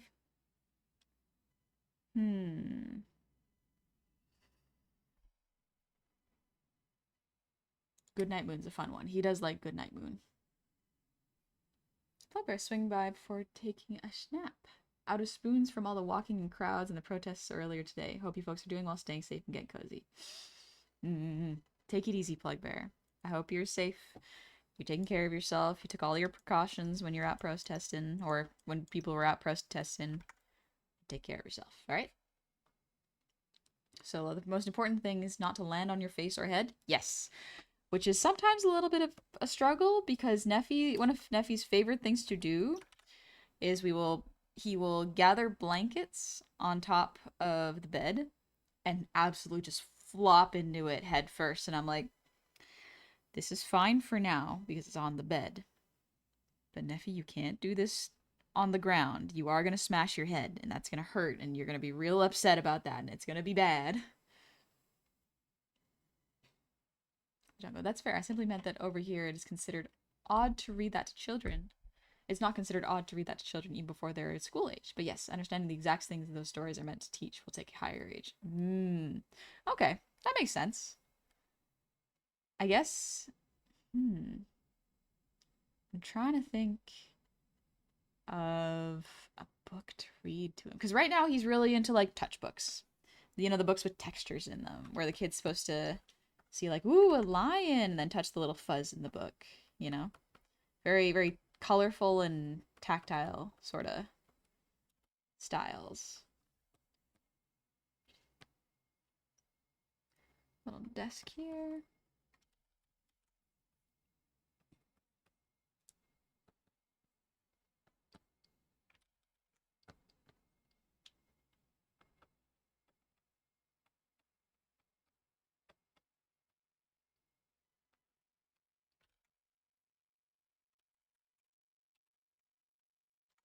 I love being a digital artist.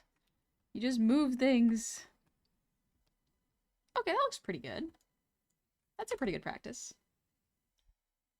Honey, you're my break from the other hectic VTubers, though. They are great themselves. I'm just saying you are the calm. Oh, thank you, Galore. Definitely have the lower, calmer vibes, for sure. I'm not as high energy as a lot of VTubers, and that's okay. I enjoy taking my time and chilling out. I was 70% of the way through the course, and then I flipped the car in-game. Oh, that's rough, buddy. That's rough. Hans Christian Andersen did make some good stories as well. Little Mermaid is from him, if I remember right. As well as The Little Match Girl. Ooh, really?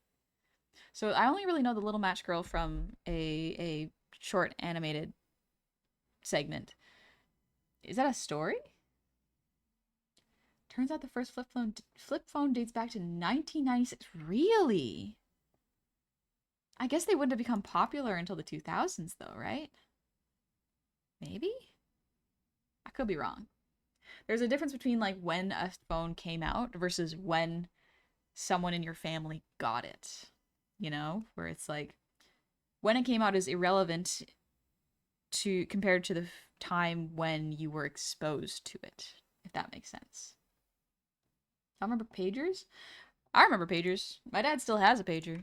Uses it for work. As a kid, I used to jump from my bunk bed on a pile of blankets. Every kid. Doctors still use pagers because of their very reliable signal. I have a lot of family that works in hospitals, so nearly all of them have pagers. It is something that has just been consistently there. And I think it is much better than having a phone notification, because you get notified by everything on your phone. Any sort of messaging system, any discords, like emails. There's too much. Pager is like, this is work. This is specifically for work. Come back, you know?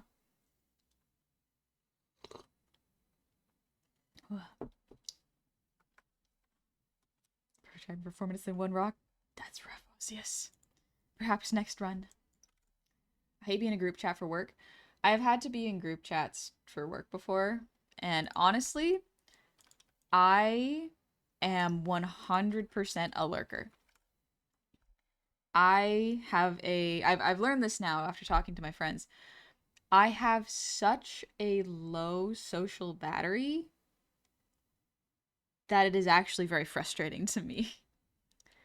My social battery is incredibly low, and it makes collabing and hanging out with other streamers extremely difficult because a lot of the times when I want to message someone, I will be like, ooh, this could be a fun thing to message them. But I don't want to start a conversation because I'm really tired. But I did think of them. And then I talk myself out of reaching out to people. And it's very tiring. It's very, very tiring. Do I need to message you that you just want to say hi? All I need is the dang schedule? Yep, absolutely. I accidentally snapped my dad's pager because I thought it was a flip phone that wouldn't open. I didn't know you could do that. I didn't know you could do that. Huh. Thanks, Jedi. But yeah, like there's for a while there were a bunch of Discord messages that I just could not respond to. I was like, that's one of the really frustrating things is as a streamer, just because I do not answer or reach out does not mean we are on bad terms. It just means that I cannot reach out, you know? It means that I am exhausted. I have so many things going on outside of stream that I'm tired by them. Some people recharge and go like, I want to hang out with my friends and watch a movie, and that's how I'll get my energy back and I'll have so much fun. If I do that, I will end up more tired the next day, and then the next, and then the next, and I will not get any work done, and the source of my stress will compound. So it really feels unfortunate that in a environment where collaborating and talking to other people is absolutely necessary, that I am less capable of doing that, you know? Less capable than I would like. I can still do it, but it is not something I am particularly skilled at, unfortunately. Bensky, same way? Mm-hmm. Life happens and makes us busy bees out of us sometimes. Happens eventually. Yeah. We eventually get to hang out with people and feel replenished by it. It's nice. All right, I'm going to run 3 minutes of ads. I'm going to get up and stretch, and then we'll be back to continue this last picture I've drawn. So, see y'all in 3 minutes. Let's go.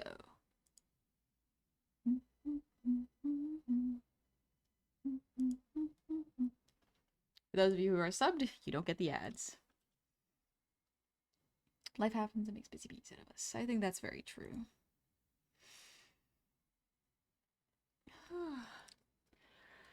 Little stretch. Oh.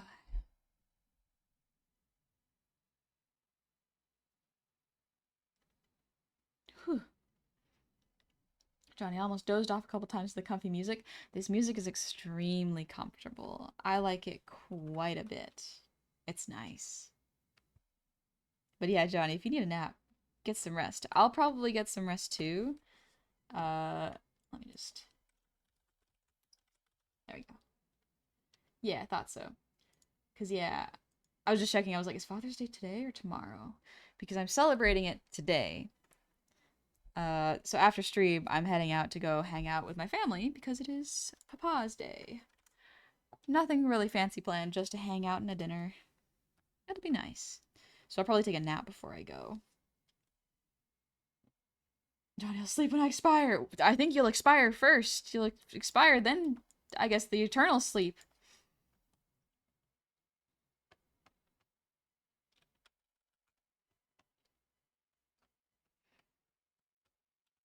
This is a cool looking apartment. Sage time. Sorry for the late message while I had to stream in the background while I was cleaning, but thank you, Pestle, for the gifted sub. Yeah, thank you again, Pestle. It's very kind of you. A human can only make it about 11 days without sleep before dying, assuming no extreme drugs. Yep.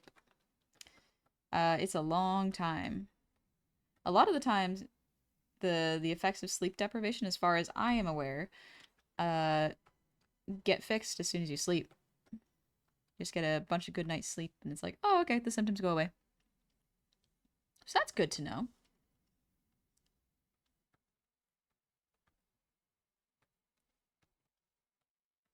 This is definitely an apartment that I wouldn't want to live in, but I enjoy the open space of it, you know? I think it's nice.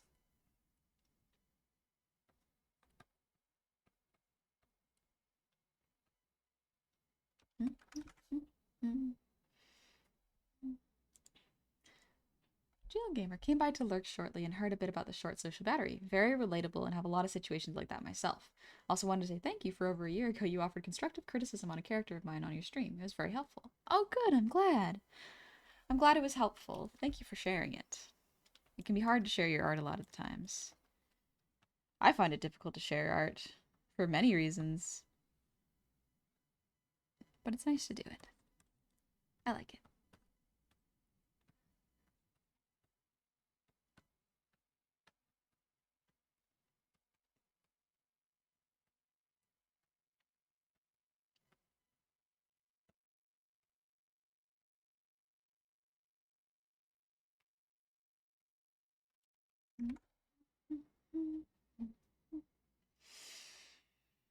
Jill Gamer, thanks for the breathe.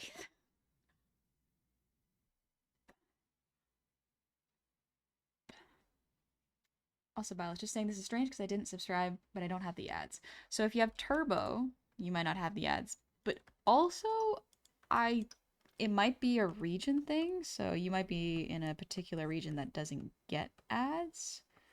Or you join stream at a particular time where it didn't happen for you. Twitch is weird. I honestly don't know the answer to that one. Because sometimes it doesn't always work as intended. Great, I got that Turbo. Yeah. You get to show up and no ads for you. Nice.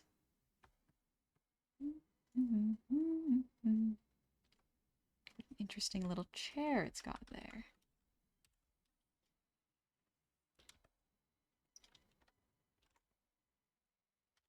There's like a chair covering the window here, this one. Galora just got a lot of gifted subs. It happens. Great, and still support the streamer as if I did watch the ads. That's nice. Man, we got 6 minutes of ads once? Oh no. I really want Twitch to be able to give streamers the ability to choose the ads that they display, as well as choose whether or not they want to display ads.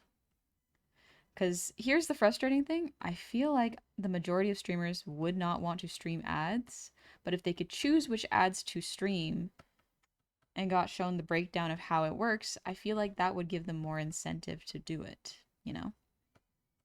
But I know that Twitch, if they had their way, would run ads constantly. So I am not going to be upset when people get ad blockers. Because honestly, I have it for my YouTube.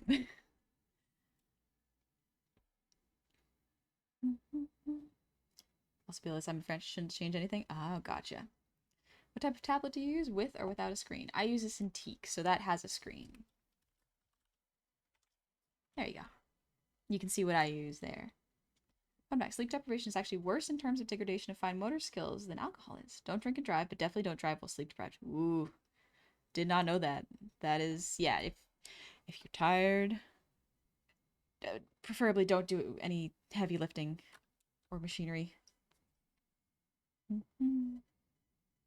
But I gotta clean my room today. Muted?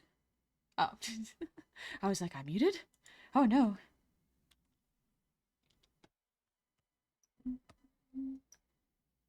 If Twitch had their way, oops, only ads, but then no one would watch. Oh, I see. This goes down lower. Okay. So it's a door that goes lower here. Oh, I understand how this door works now. Okay.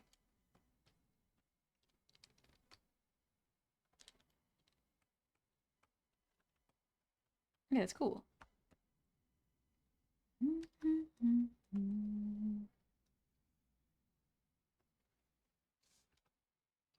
I'm learning perspective. I'm learning Perspective. I wasn't clicked on chat. It happens.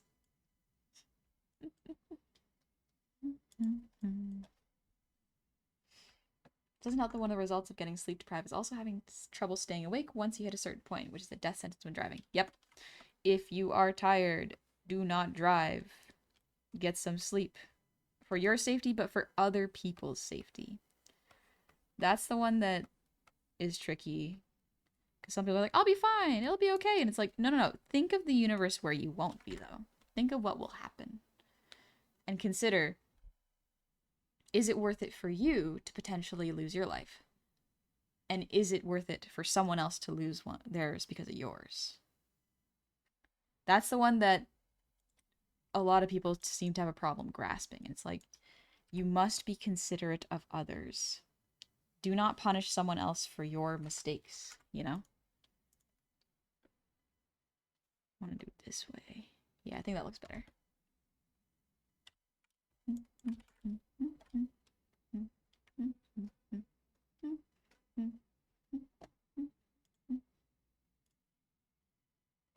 This is a cute one.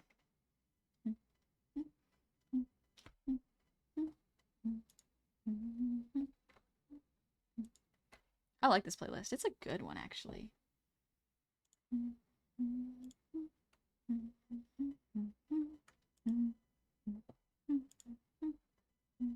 Actions have consequences, but they don't always fall on the one who takes the action. Yep. That is the true tragedy of it, honestly.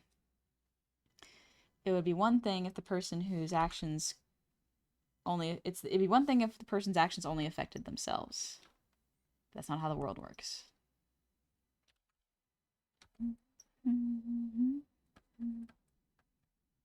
What an interesting setup. Why would you set up this couch so close to this door? Seems like a trip hazard. If anything, why wouldn't you put the couch over here and these two chairs over here? Oh, is this like a tattoo parlor maybe? Because this looks like a... Well, maybe it's not actually. You got a lot of chairs in one room actually. Interesting.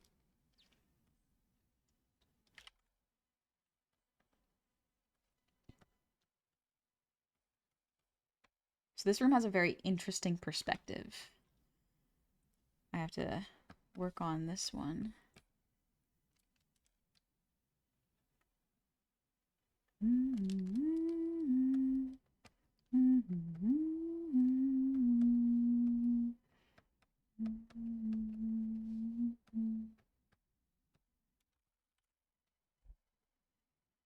I just walk inside and want to just flop on the couch.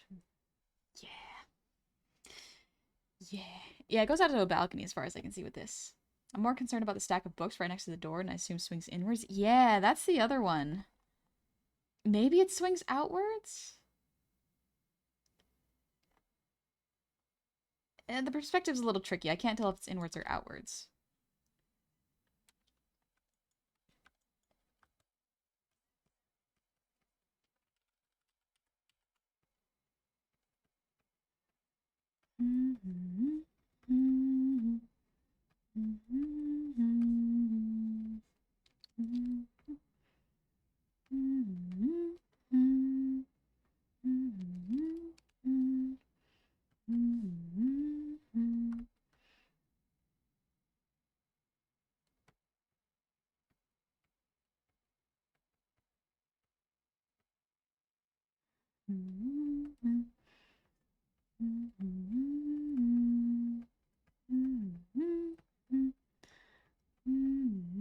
These are chess pieces, but I don't feel like drawing all the little ones, so definitely an outward hinge on the top. That one, the crime is forgiven.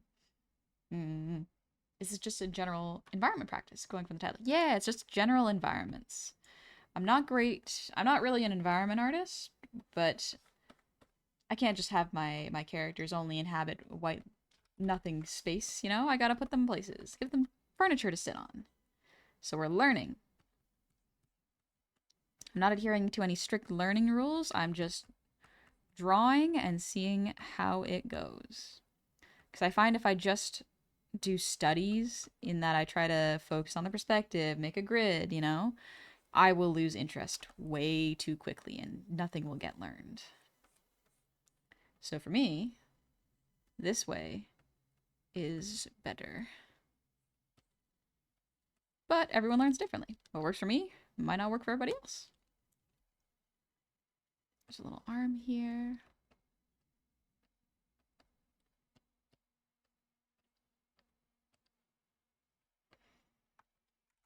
The white void is comfortable. The white void is comfortable. But it's not growth. Very nice room. Got that Keith Haring art on the wall. It's how I'd love to have a house like one day. Really? I don't know anything about the artists. It's very cool. Looks pretty.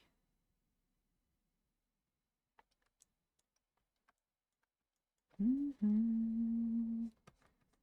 Mm-hmm. Mm-hmm. Mm-hmm. Mm-hmm. Mm-hmm. Mm-hmm.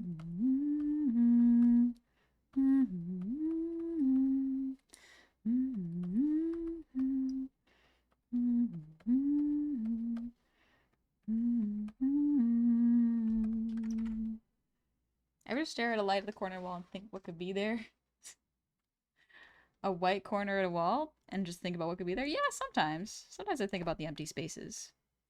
And sometimes the empty spaces are good. Sometimes you need points of rest. There's book stacks. There's just stacks of books in there. I'm simplifying.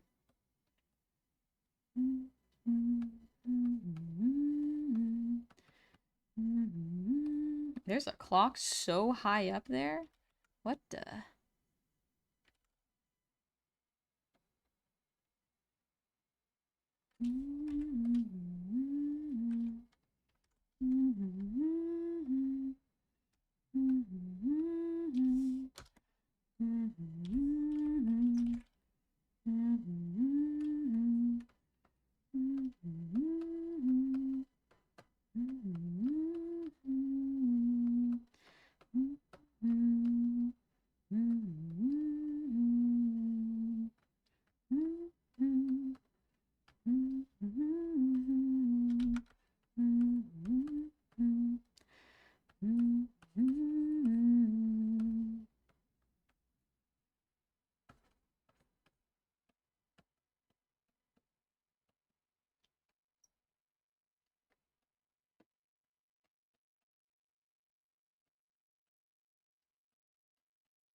There we go. Hi, Lacey. Welcome in.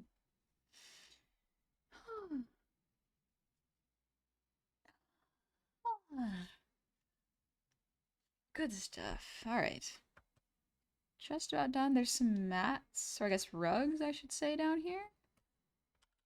Is there a difference? I guess a mat is smaller than a rug now that I think about it, huh? It's got 3 rugs down here. Neat.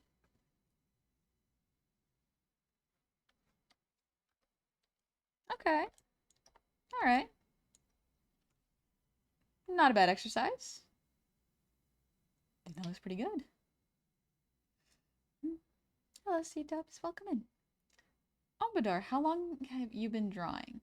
Today, I've been drawing for about maybe an hour and a half. Ish. But in terms of drawing, I've been drawing since I was in grade 3, so like 8-ish? So minimum 15 years. Has it? Wait, how long has it been? Because here's the thing. Does it count when you're drawing as a baby? Like when you're drawing with crayons? Because I think that makes you an artist. A baby drawing with crayons, artiste. Not even joking as a bit. I think that is wonderful. But yeah. It's been 62 years. It's been ages. Old Granny Honey's been drawing forever. Then I finally got Earwiggles. Let's go. And Johnny, thanks for the posture check. That's why I ask how long you've been drawing professionally. Oh, professionally. Uh, longer than 5. Well, is it longer than 5 years? Minimum 5 years, professionally at least. So,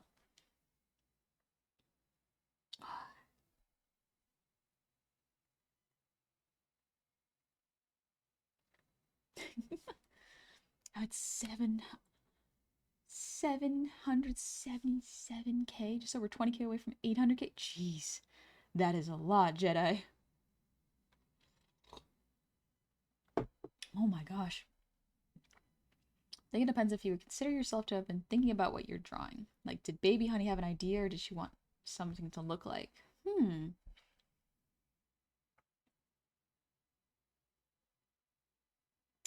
don't know. Because here's the thing. As a kid, I don't imagine you have a vision when you're drawing. You're just drawing for fun. Some people just draw without thinking. I feel like that's what babies do. All right, we've done this background. We've done this background. This one looks pretty good. I like this one. And we've done this one. And we've done one more, I think. There we go. These are pretty good. How long have you been studying art? That's also a hard one, actually, because you're not really done studying art. I went to art school for several years, and that taught me a lot about art. As a kid, you aren't studying. Weirdly enough, I would still argue you are, though. Because when you're a kid, you draw, and you're like, sometimes you're like, this doesn't look quite like what I wanted to, or I wanted to draw this flower I saw. So you study the flower, you look at the flower and try to memorize it. That's still kind of studying. I think, yeah, professionally is probably the closest way to say it. It's just like, how long have you been doing this for work? How long have you been doing it as a profession? So for me, it's been 5 years at least. Hello, Aslan Chris. We learn from everything. Yeah, it's tricky. Because I feel like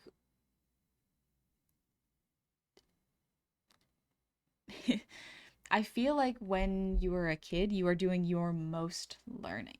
I watch Neffy and I'm like, he doesn't necessarily know what to do all the time, but he learns the routines of when I take him to the library, when I take him to the park. And he learns and experiences things and remembers them for next time. People are constantly learning. It's when you stop learning and stop trying to learn that you really stagnate as a person. When you're a kid, it is easier to learn because you don't know enough.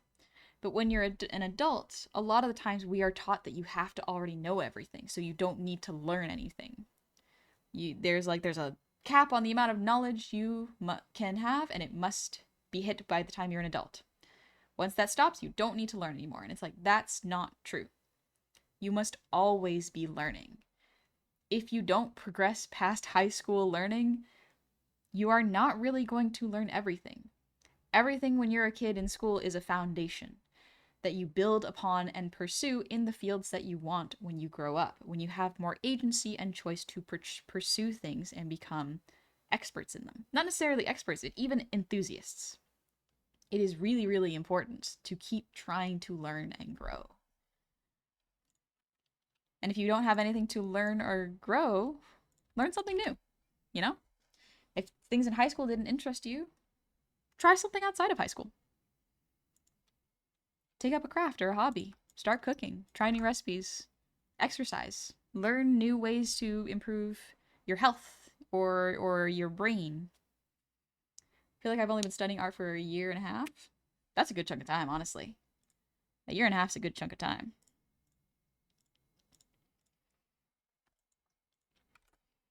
Like, if I were to say how long have I been studying acting, my entire life. Yeah. It's sort of like, hmm. It's sort of like asking someone, how did you learn how to think like that? And it's like, you kind of learn throughout your entire life. You don't always think the same way, but you learn. Kids don't even notice that they're studying and learning. In most cases, it's because they're having fun and thus don't realize they're gaining skills and knowledge. Yep. I think laughter and comes from a lot of places. Why do we laugh?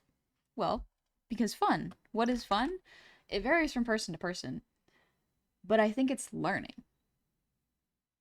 When you are learning things, you have more fun. You may not always actively realize you're learning something, but you're having fun. And sometimes you're relearning the same thing, and that can be funny. Alucard, thank you for the resub. Happy 27 months. Hi, honey. It's been a little bit since I've been here. I got a job, and it's a lot of physical work. Before I started 2 months ago, I couldn't do a pull-up. I did 16 yesterday. I weighed 250 pounds. That's impressive. You can lift so much. Oh my gosh. Great job, Alucard. Congratulations. I want to do pull-ups again. I definitely fell off in terms of arm strength. I want to try to get it back. I want to find more time to get into exercising again. E-Prower, thank you for the 100 shinies. Kind of missing out here. What exactly is your art weakness? Backgrounds. Perspective. Perspective. Well, that's okay. 16, bro, your monster. 16 is a lot of pull-ups. It is a lot of pull-ups. I always heard the brain stops expanding at age 35, and I'm almost there myself. Makes it a little harder. I don't think the brain stops expanding. That sounds false, you know? That doesn't sound real. Because here's the thing. If the brain stops... The brain may stop expanding, but I don't think your brain ever stops learning. I think your brain is constantly developing. Like, I think the term, like, oh, your brain's not fully developed until 26 is not untrue, but it implies that you're done once you hit your mid-20s. It's like, oh, you're done. You don't need to learn anything else. You don't need to grow. It's like, no. It just means that your hormones have leveled out. You have grown physically as much as you will. And so you haven't peaked necessarily, but you are now at your adult sort of phase. You got to keep learning there.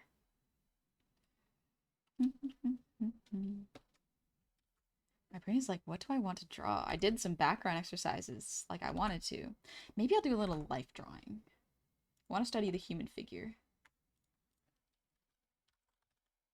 Wait, I know. The pose library. Where is my true ref?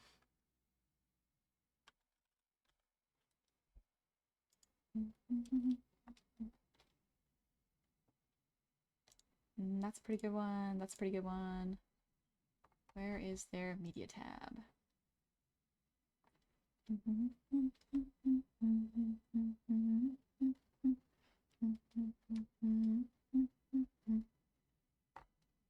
Ooh, this is a fun one. I wanna try to draw this. This is a fun pose. Kind of reminds me of like a Wolverine pose. I've been good. I've done my art vegetables. Now I get to do my fun stuff. This pose is from TrueRef, by the way. Yep. Up here. You can't see it super clearly because I zoomed in, but TrueRef. Quick art question, honey. How far do you draw the chin from the circle when you're drawing yourself? Depends. From what angle? I guess from straight on, I would probably draw it like this.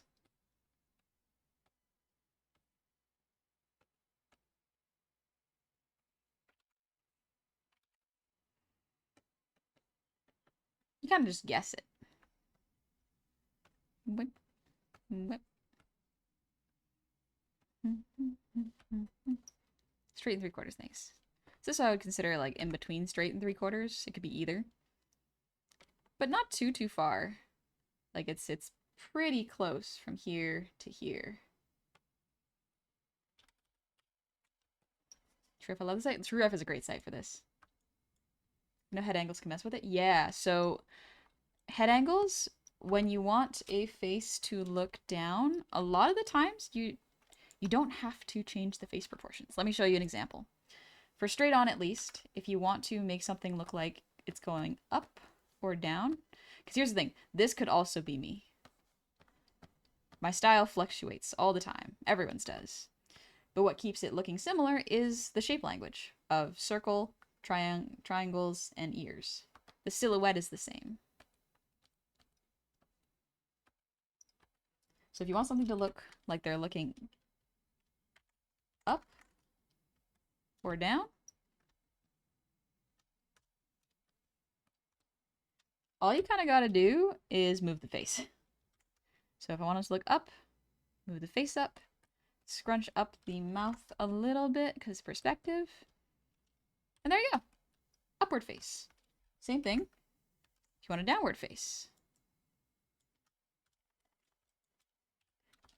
For this one, I actually should clarify for the ears. This happens with human ears too. If you look up, because of the way your head rotates, the ears go down as well. If you're looking down, though, the ears will go up.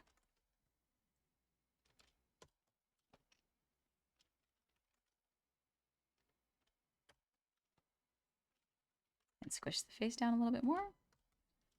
There we go. Wouldn't the chin shrink? So the chin would kind of shrink. Not necessarily in the way you'd think. It's more the space between the lips and the chin would become smaller. So right now, when looking up, the space between the chin and the mouth is about this much. When regularly, it is about this much. When looking down, it is even tinier. It's that much.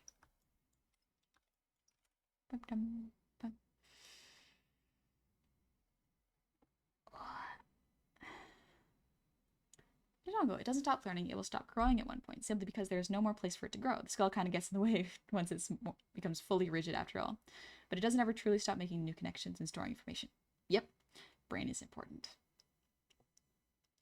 Myth. If the brain stops growing when you're an adult, then that would directly contradict evidence we have of the brain regrowing and healing after suffering severe damage, i.e. getting pierced by a metal rod. Real story, fascinating stuff. That's neat. Looking at all three quickly, look like she's nodding. Yeah, it's a really quick, like, nodding of the head. Mess with the position of ears and face to match. Yep. Want to learn how to draw faces so bad, but I can't work on it and other things I'm currently studying simultaneously. Yeah, do what you can in the time span that you feel is comfortable for you.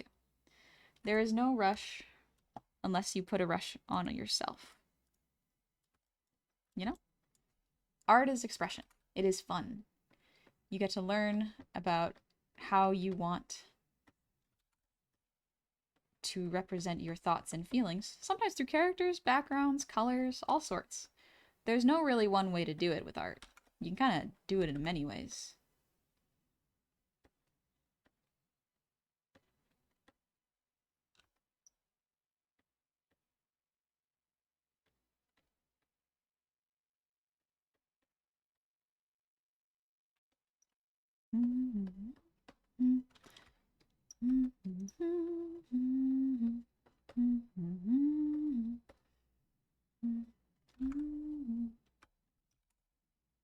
Suddenly imagining someone having to carry a self-inflicted robotic dog. I mean, you could absolutely draw that if you wanted. A self-inflicted robotic dog.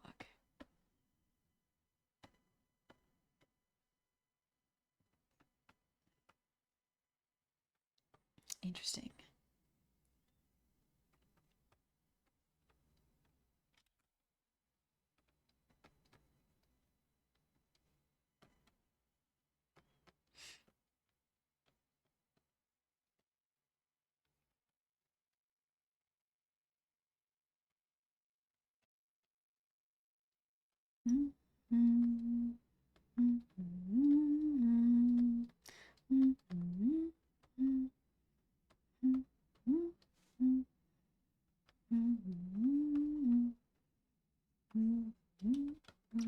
Nathaniel, welcome in.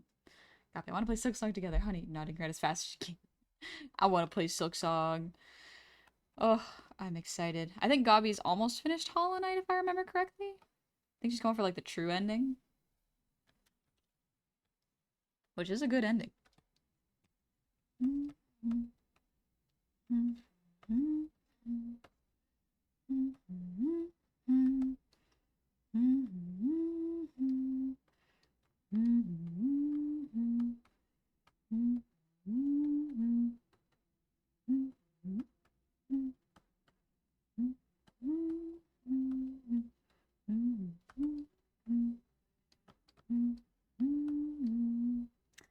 And these gotta be higher up here.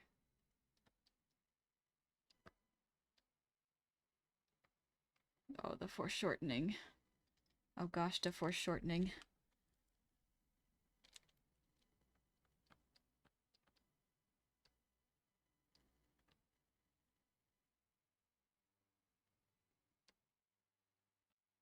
How do you foreshorten that?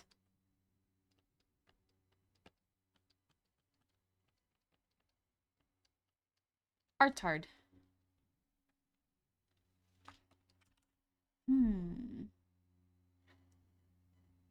So true ending is also I left to in the game. My problem is that I love exploring the aspect of the game that's what drives me, but I've explored everything. Ah, same. I run into similar problems with games. Do you like oatmeal? And if so, what's your favorite mix? And if it's instant stuff, would you ever mix apple and cinnamon with maple ground sugar? Yeah, I think that could be fun. I like oatmeal enough to eat it pretty much every day for breakfast, but I mostly do it for health reasons. It's good for me. It's good fiber, good for cholesterol levels. I'm not a huge fan of it personally. It's not what I would go to if I went to like a restaurant or anything. But for a breakfast that I don't have to think about and it's good for my health, I'll eat it. Can you draw a hand? Absolutely, yeah. Well, I drew this hand, but let me draw a quick little hand. It's a good practice. Let's see, what should the hand do? Let's do this pose. I'm doing a pose myself.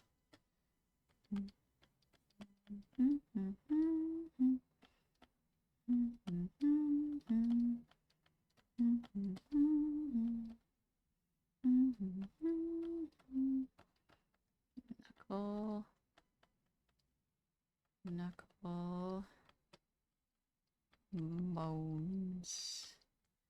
Knuckle bones.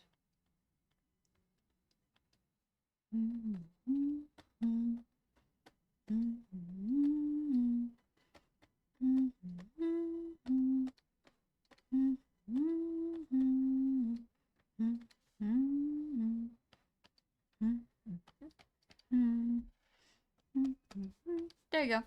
Hand. Asks if I'm having oatmeal. Enjoy your oatmeal. You know, I noticed Honey has a lot of discipline and yet has a very different personality to people who use the word discipline often. Really?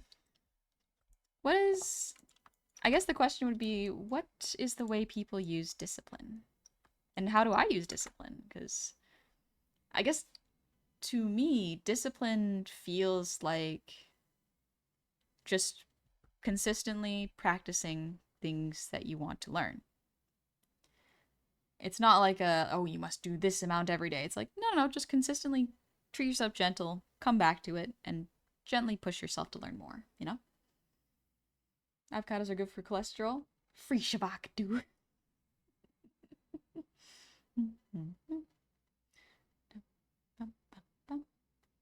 Now she plans on finishing Tuesday, she said, foreshortening my beloved.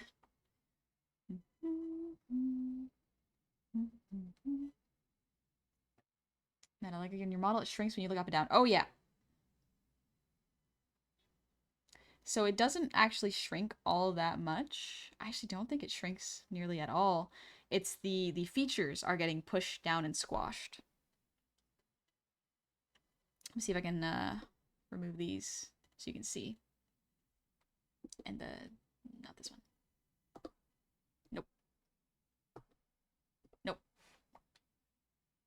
There we go. So you can see a bit better here.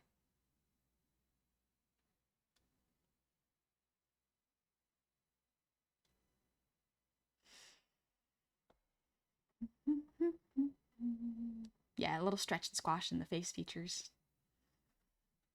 In my experience, the word has been used as a flag for control and a statement against doing things that you enjoy. Oh, interesting. Yeah, I think discipline can absolutely be used. So classically, as far as I have seen, discipline can be used as a control.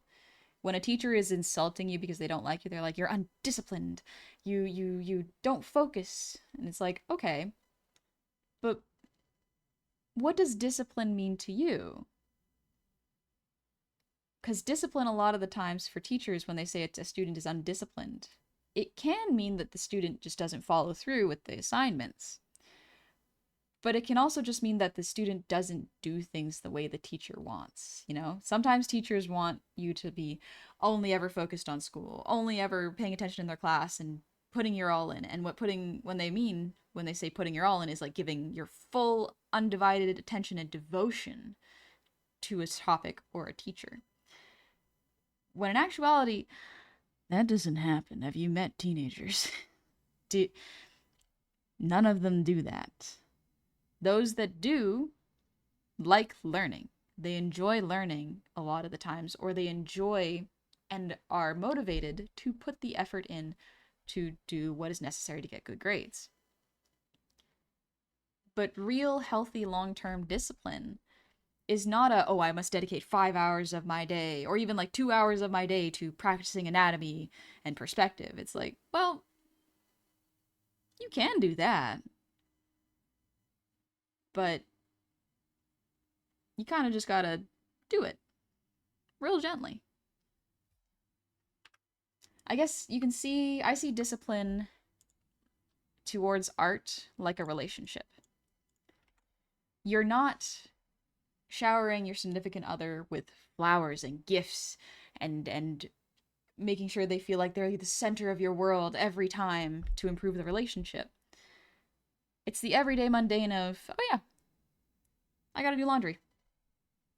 I gotta do my dishes. You know? Some days you're too tired, too stressed to do it. But you're still there for it, you know? You do it when you feel it. And even when you don't feel it, you can attempt gently. It's a very soft sort of style of learning that I realize not a lot of artists may be as familiar with it. But I find for me, the more I force myself to be disciplined, the more I give myself assignments, the more I critique my artwork, you know, the more I resent it. The more I go like, oh, I'm never going to be good. Oh, this isn't going to be good enough. And I convince myself to stop doing it because I will be upset with it. You know? Be safe, Meta. Take it easy. I want to get round glasses. Round glasses are cute. Discipline is consistency. Yeah, discipline is consistency. And here's the thing. Your consistency is different than other people's consistency. And in order for it to be effective, you need to take breaks from it. You need to consistently be there to practice art. But you must also consistently take breaks to rest from it. That's a lot of the thing that people don't understand. Especially like I've noticed with exercise and working out and muscle building. People who don't know how to build muscle properly in a safe and healthy way think, okay, I have to work out 3 hours a day at the gym. And it's like, well, no. You can do that, but in order for your actual muscles to grow, a lot of what you need is proper nutrition and rest. You need the things around the workout to be good in order for your body to grow the way you want. I saw a guy anyways, that would go to the gym that I went to. He would come twice a day, every day for 2 years. And he would lift these really heavy weights and do a whole bunch of chin-ups and pull-ups. And the thing was, his physique never changed. It stayed thin throughout the entire 2 years I went to that gym. And it was strange. Because you would think that the more consistently you go to the gym and the more frequently, the better it would be. He might have been doing a very particular type of exercise that I was not aware of. But if you want muscle growth and strength, you need to rest. You need to chill and take it easy. Because when you're working out, you are essentially giving your muscles micro tears and telling your body this needs to be better. So the body will fix the micro tears and make it stronger. That's kind of what lactic acid is. There's a lot of other things that go into it that I am not super, super knowledgeable about, so I'm not the best expert for this. But if you don't rest, your muscles aren't going to repair. They're not going to grow. You're just going to burn yourself out and tire out your body, you know? Probably could just diet in a calorie deficit because the diet needs to build muscles feel indulgent. The diet needed to build muscles feels indulgent. Yep. That's why, like, whenever I work out, I don't try to calorie count. I do practical, capable muscles. So it's not ooh, I want to build these muscles to look this way. It's like, no, I want to be able to lift myself up on the chin-up bar. I want to be able to do 15 push-ups. I want to be able to run for 30 minutes, you know? I want to be capable of doing these things. So I'm not really worried about what I look like or the muscle growth. I just want to be capable.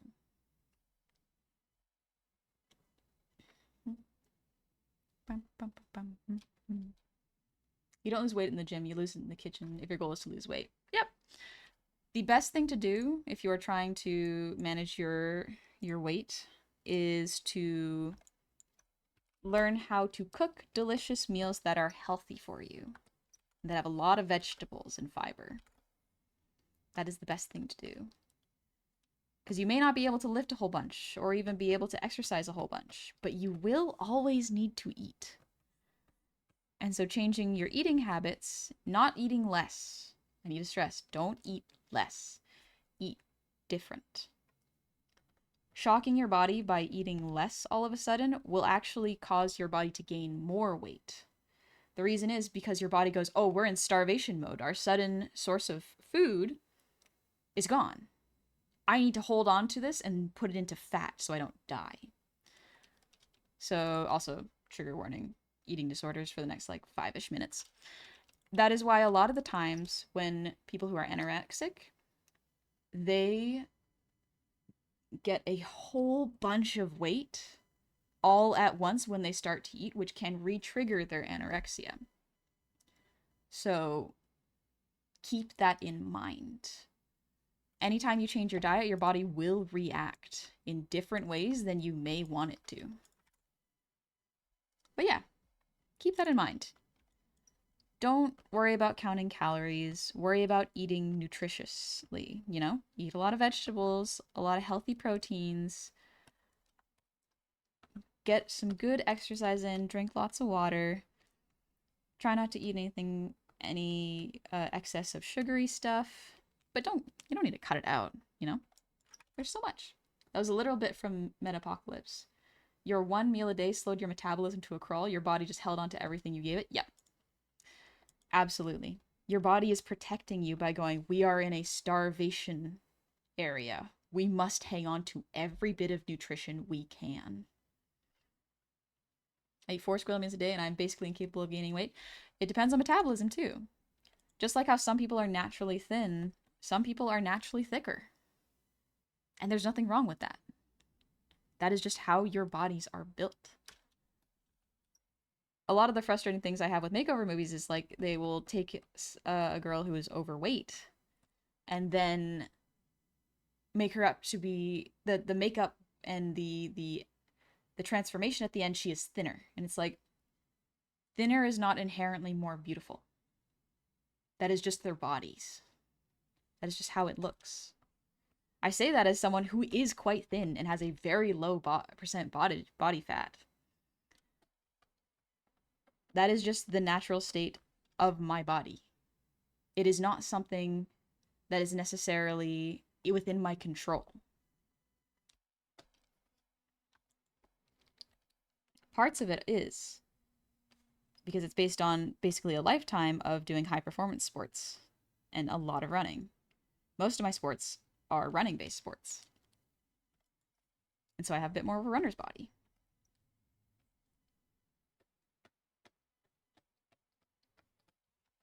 ADHD ass keeps forgetting to eat or being too lazy to cook. I absolutely have the same problem.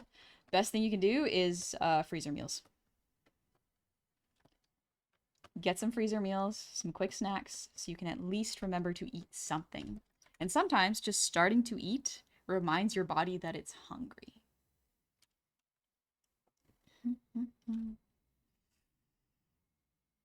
There's an episode where the band tried their hands on fashion, and thanks to the designer they hired, it got an eating disorder and tried to lose weight. Yep. A lot of So, in case y'all do not know, y'all are probably aware of it, but so one of the things that capitalism does is in order to sell things to you, they have to make you feel bad or feel like you are lacking in order to make a profit. The most revolutionary thing you can do is love yourself, because then people cannot take advantage of your insecurities and your money. Isn't the mechanism also what professional bodybuilders use and exploit in order to get their bodies to stock raw material for their workouts? That I don't know. I haven't looked too heavy into bodybuilding because to me that never interested me. It was not practical for me to do that. For me, I was like, okay, I don't really care if my muscles look huge if I am able to swim for 20 minutes, if I am able to run for a certain amount of time, if I am able to go as fast as I can. My stuff was like, I want to be capable. Love myself despite capitalism. Got it. Pretty much, yeah.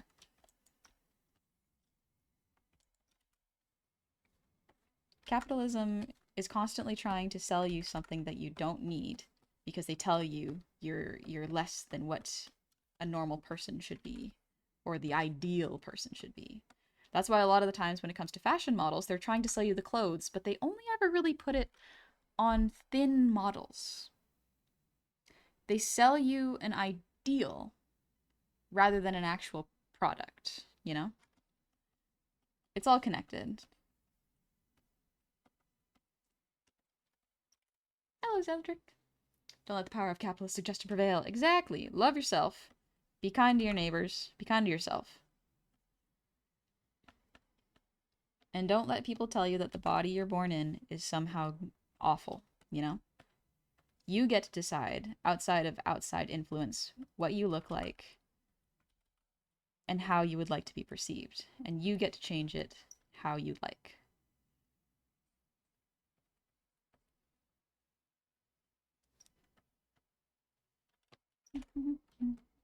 FYI, most stage bodybuilders are severely dehydrated on that stage, even if they are Yep, even if they are natural. Bodybuilders, like, someone took a picture of Hugh Jackman as Wolverine, and all of his muscles were showing. That's because he's incredibly dehydrated. That's really bad. Like, I think there was an actual problem with bodybuilders' skins ripping because there's not enough skin to stretch over them. Body fat is normal and necessary. You need it to be flexible and move. It's important. Ken said, thank you for the breathe. I can't remember if I did it, so I'll do it now.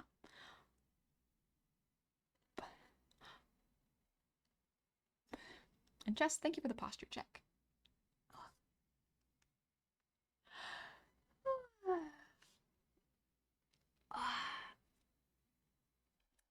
These are nice cool down drawings.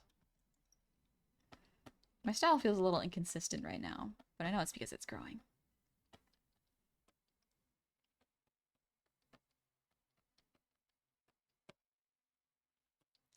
Don't particularly like this face that much. That's alright. Good experiment. Big nose. Yeah! Little triangle nose. Shango, fair enough. Just figured that they must be doing something because they don't get those muscles without having lots of input to convert. Same with sumo wrestlers going on specific diets to build their physiques. Yep. I love looking at the Olympic body type chart because you get to see how the top athletes look in their field. And you'll notice that there are a bunch of different body types based on what they do.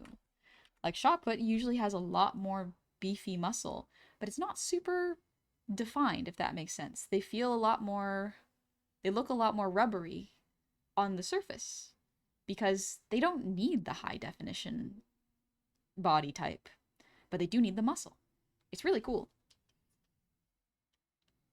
Letters see like muscles? I think they're neat. Here's the catch though. I like practical muscle.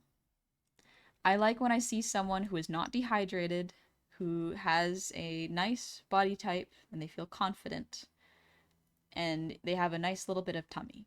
Because, in all honesty, almost everyone has it. There are some exceptions where they don't have it, which is fine. But honestly, I like the softness. There is a sturdiness and a softness to people who don't dehydrate themselves for showy muscles.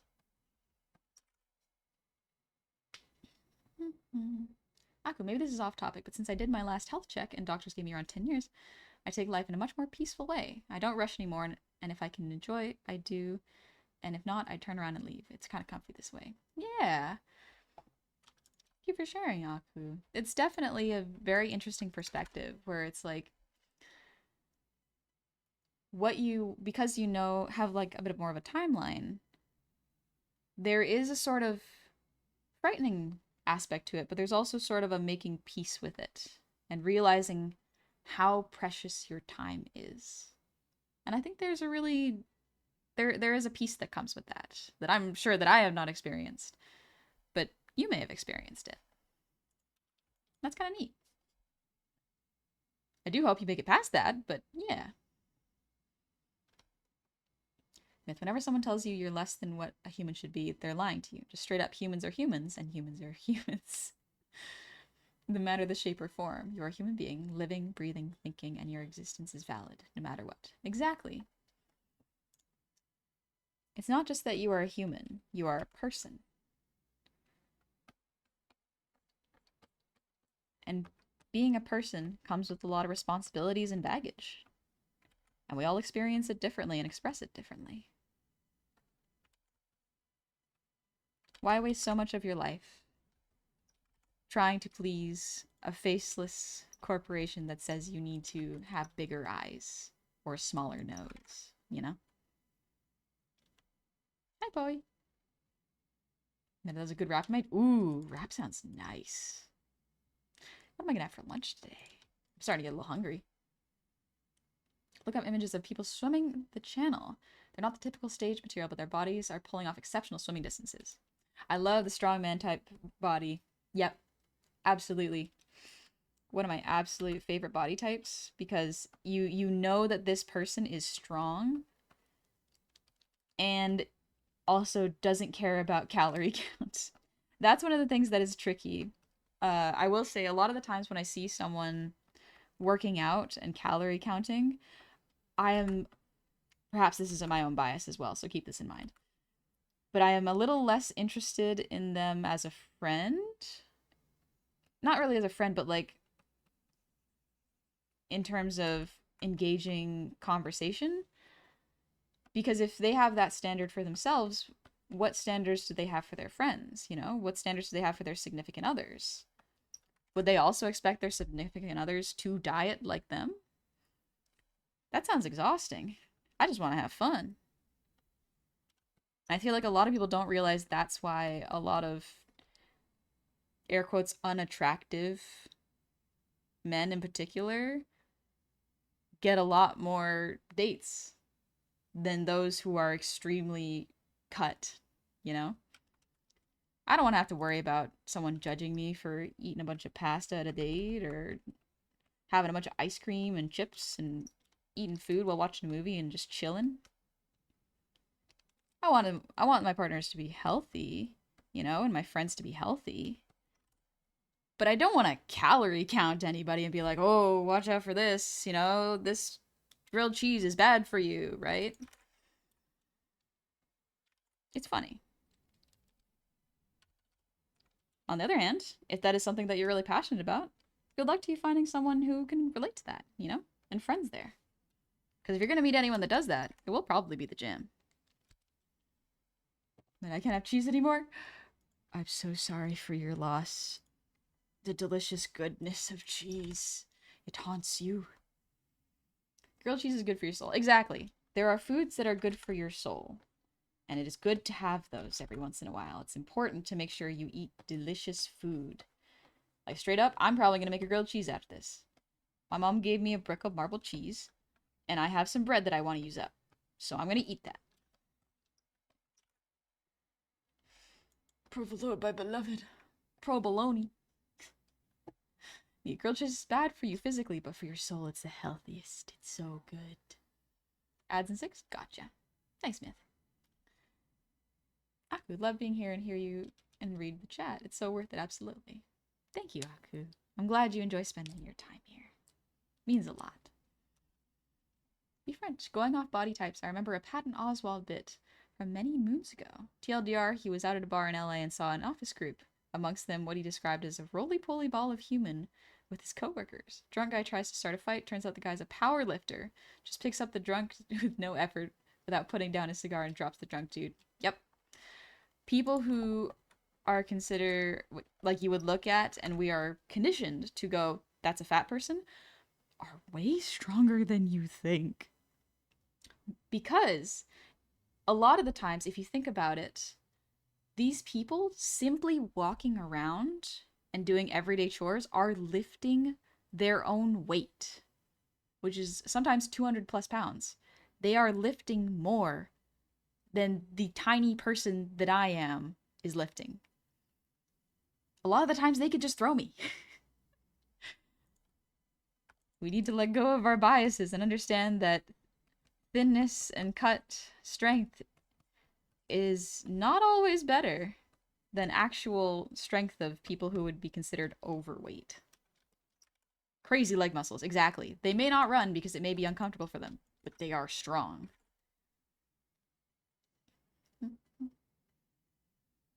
Oh, too high in sodium for cheese? That makes sense.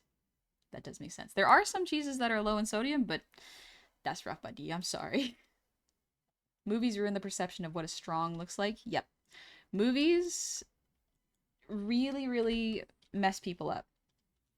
It's tough. Because so often when I see a movie that is like a power fantasy, I'm like, okay, this is going to feature stereotypically attractive people in very, very tight-fitting clothes, in perfect lighting, with thin, dehydrated body types. And it's going to be fine. You know?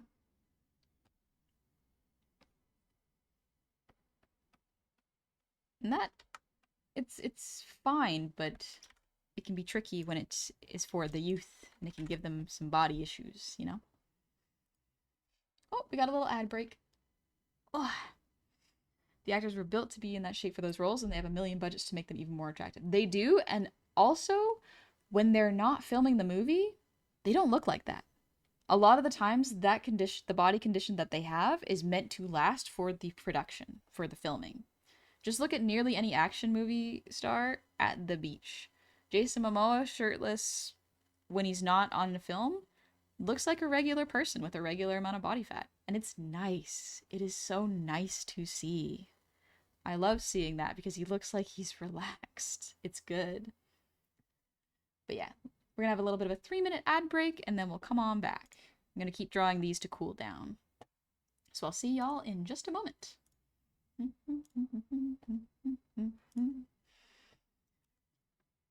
See y'all on the flip side. Can attest heavier bodies make it hard on the knees and ankles to run, but so does Ehlers-Danlos syndrome. So I'm kind of up a creek without a paddle.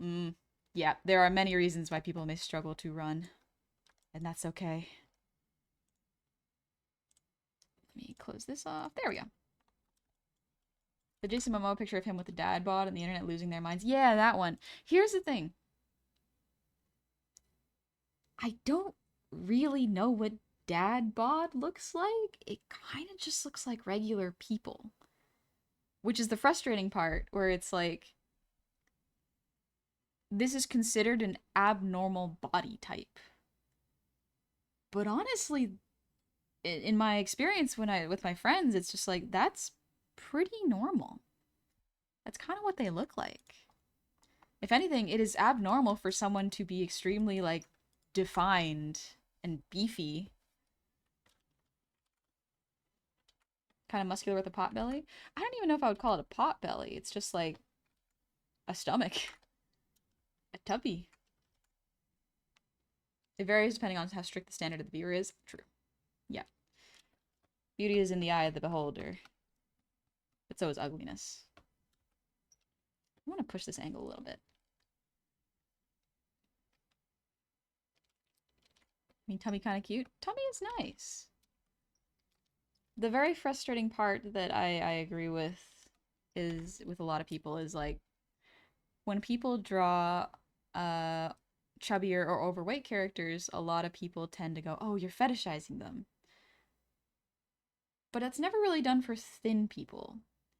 I don't think people realize how much thinness and frailty is sexualized because it's treated as the norm. And it is a very unhealthy one, I find. Fetishizing body types is really, really tricky because it is not really healthy to do. Everyone has different types, and trying to appeal to everyone is kind of impossible.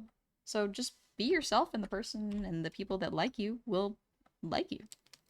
That's the easiest way to put it. Hate when people just decide not to draw my anatomy. Yeah, it's rough. Tummy cute, childbearing hips. Yeah. What an interesting way to say it, though.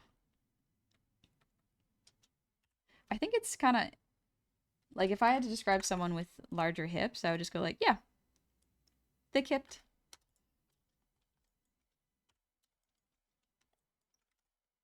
It feels strange to me to say childbearing.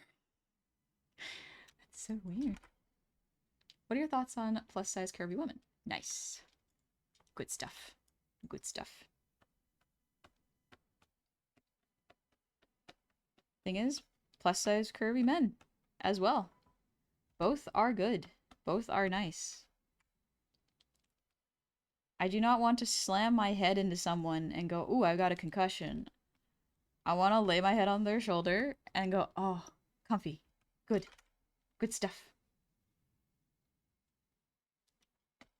But it's strange now that I think about it. Yeah.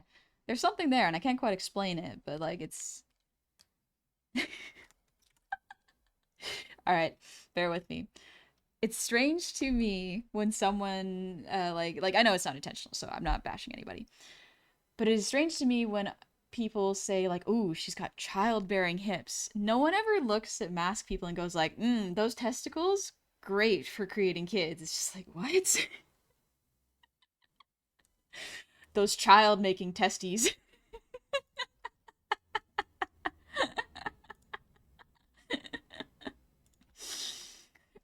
Right?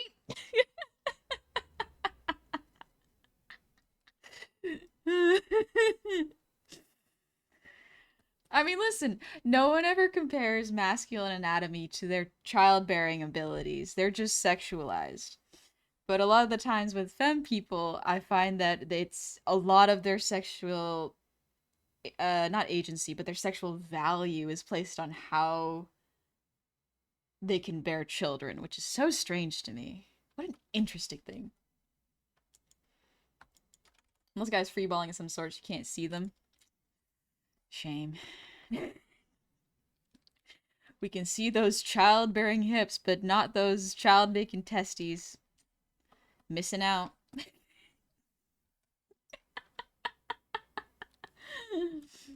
But I don't know. I would like to have big hips. Absolutely no problem with that. Listen, this is not to disparage people with large hips or people who want to have large hips. I just find it interesting how we as a society have made that a phrase, and it's just like so strange. Aku, thank you for the 5 gift. Oh, I'm thinking of worse terms to call them. I am holding my tongue. You are welcome. Thank you. I chose the easier one, the simpler ones. I got a question. How do I bring more energy and life in an artwork? Great question, Zeldrick. So it depends. It really depends on what your subject is. For when I draw and add life to drawings, I try to add energy to the eyes. However, if you're not drawing a character, it can be in the composition or the line of action of the body and the lighting. I guess my question would be like, are you specifically looking to add more life to characters or for environments or for in a design? There's a lot of different ways to do it. Cliptish. Go ahead. I know what I say on the internet. I am aware of the words that come out of my mouth. But I'm saving that. Good. Let's just say a movement. Okay, for a movement. So for, let's say, how to add life for a movement. Let me grab a... You know what? Here's an image explaining it. So this is not naked. This is a clothed model. So this model has a lot of life in them. There's a lot of motion and line of action. And what I mean by that is the line of action adds energy to a pose. So the line of action here usually refers to the shape of the spine. If you find that your drawings are very stiff and don't have a lot of motion in them, usually it's because the spine will be straight. Let me find an image of a straight spine.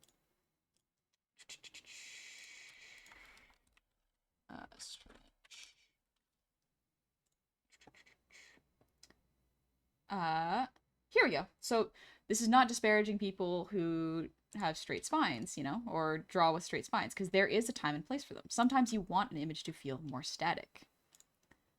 Here we go. This is just a random picture here. This pose feels very static because this person's line of action is just straight. Everything is very rigid. The lines on the body are fairly rigid. They're straight. There's not a whole lot of bend to them. There's no twist of the torso. So if you look here, instead, the torso's not really twisting, but the shoulders and the legs are not lined up. The spine curves. The head's looking in a different direction. The character has a focus outside of the audience. The arm is going up and curving. It's not just a straight arm. It's a curve. This arm is also not straight. It is slightly bent. Basically, the more straight lines you have, the less life a pose can have, whether intentional or not. But if you want to add more life, add less straight lines, or have less straight lines when you are building the foundation of your piece. I see, kind of? Yeah. If you don't quite understand, absolutely feel free to keep asking questions, and I'll try to answer them best I can. Are all the body parts going in different directions? So yes, all the body parts are going in different directions. That is a good observation, actually. But that's not necessary to add more life. For example, let me find a different pose. This one. Twitch, don't flag me. She is clothed, please. This one. The lines here are not going in different directions. So for this one, the spine is still curved. The spine is curved this way. But the lines are all going in the same direction here. But even here, with this leg, although you would think it looks straight, there's a curve to the thigh and the shin and the feet. There's also the hips are this way, the shoulders up here. Really the straightest part is this shoulder here and the arms. The curve of the spine and the legs adds life and motion here. So it's really, really cool. Foreshortening. Yeah, a lot of the times when I do foreshortening, I just add foreshortening lines because it helps to emphasize where the pose is going, if that makes sense. This explains why a palace guard could be mistaken for a statue in black and white pic. Yep, absolutely. So in character design, a lot of the times when a character has no line of action and is standing straight, kind of like a knight statue, it implies power. Power does not usually move, so they wouldn't have very active poses. They would be quite stiff because they don't need to move to show their power. A more active and energetic protagonist, however, would probably have more poses with lines of action and curves of their spine.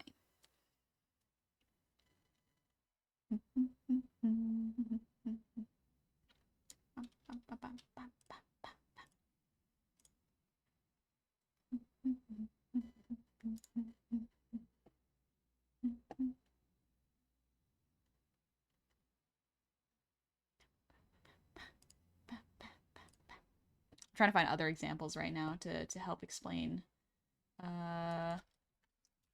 Twisting spine. It's not an injury.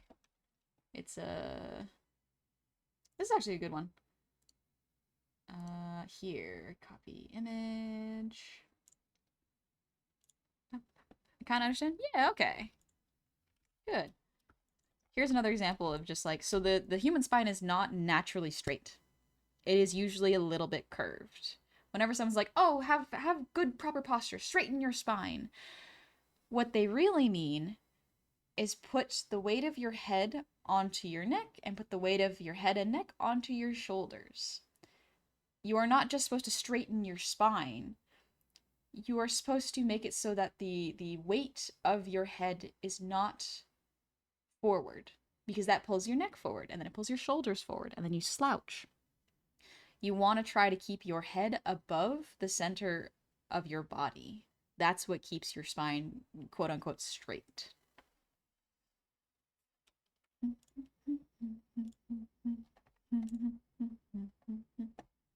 Okay, like, and just to explain what Ehlers-Danlos syndrome is, it's a weakening of cartilage in the body. There's 3 different types.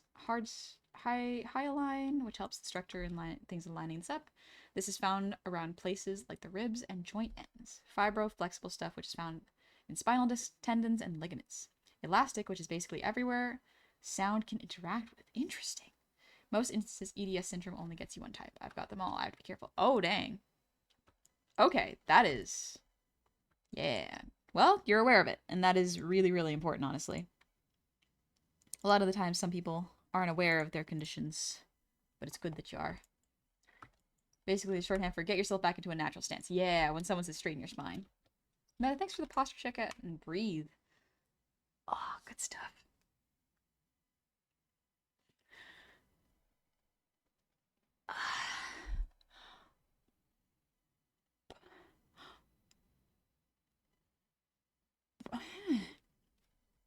Alrighty. I think that's good for today. I did a lot of the stuff I wanted to practice, which was a couple backgrounds. Let me put these characters here so y'all can see it. And we did some cooldown drawings. Not bad. Feeling pretty good. I can feel myself getting hungry now, though, so I think it's about time to grab some food.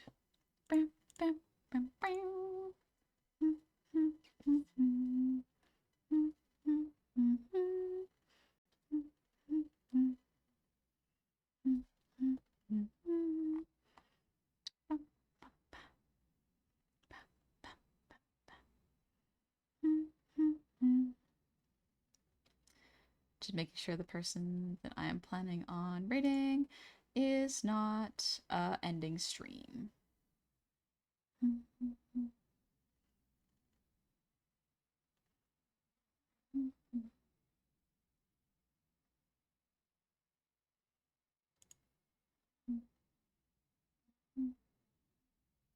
And thanks for streaming. No worries. Thank you for being here. Thank y'all for coming today. It was a nice little stream. Nice and chill. This music is really nice. It's the Yellow Cherry Jam channel. Very good stuff. I like it.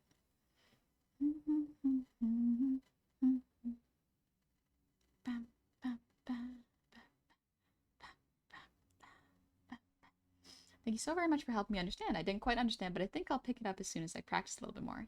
Yeah, good luck, Zeldrick. I hope it helps. I hope that you get to chill, take it easy, and that the learning process is nice and smooth. Sometimes it can be tricky, but it's very, very good. Let's go visit Shenpai. Because Shenpai's doing a Scuffathon right now. They're playing Fortnite. Very, very cool. I haven't played Fortnite forever. Johnny, it was such a good chill stream today. I'm probably head out to bed now and rest. Love you all. Be safe. Yeah, y'all take it easy. I gotta get some lunch because I am hungry.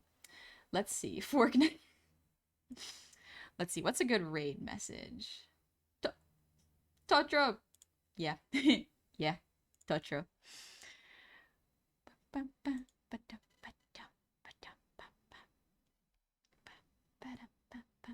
Oh, excellent.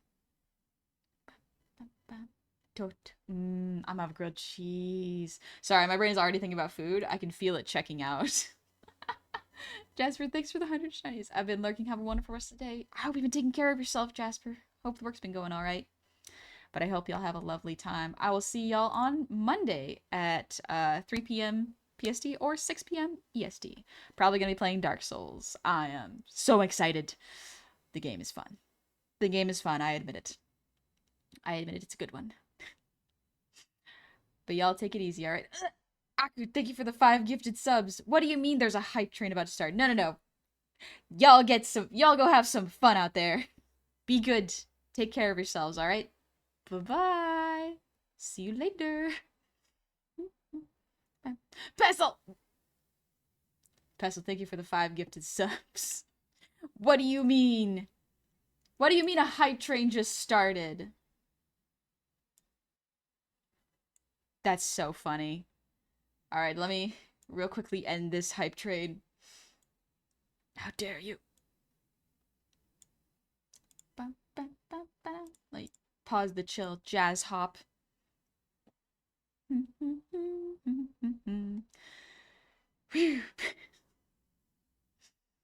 Alright. Good stuff. Why is it? Why is there audio of that? Oh, I see. Gotcha. Okay. I will see y'all later. Y'all take it easy, okay? Bye-bye.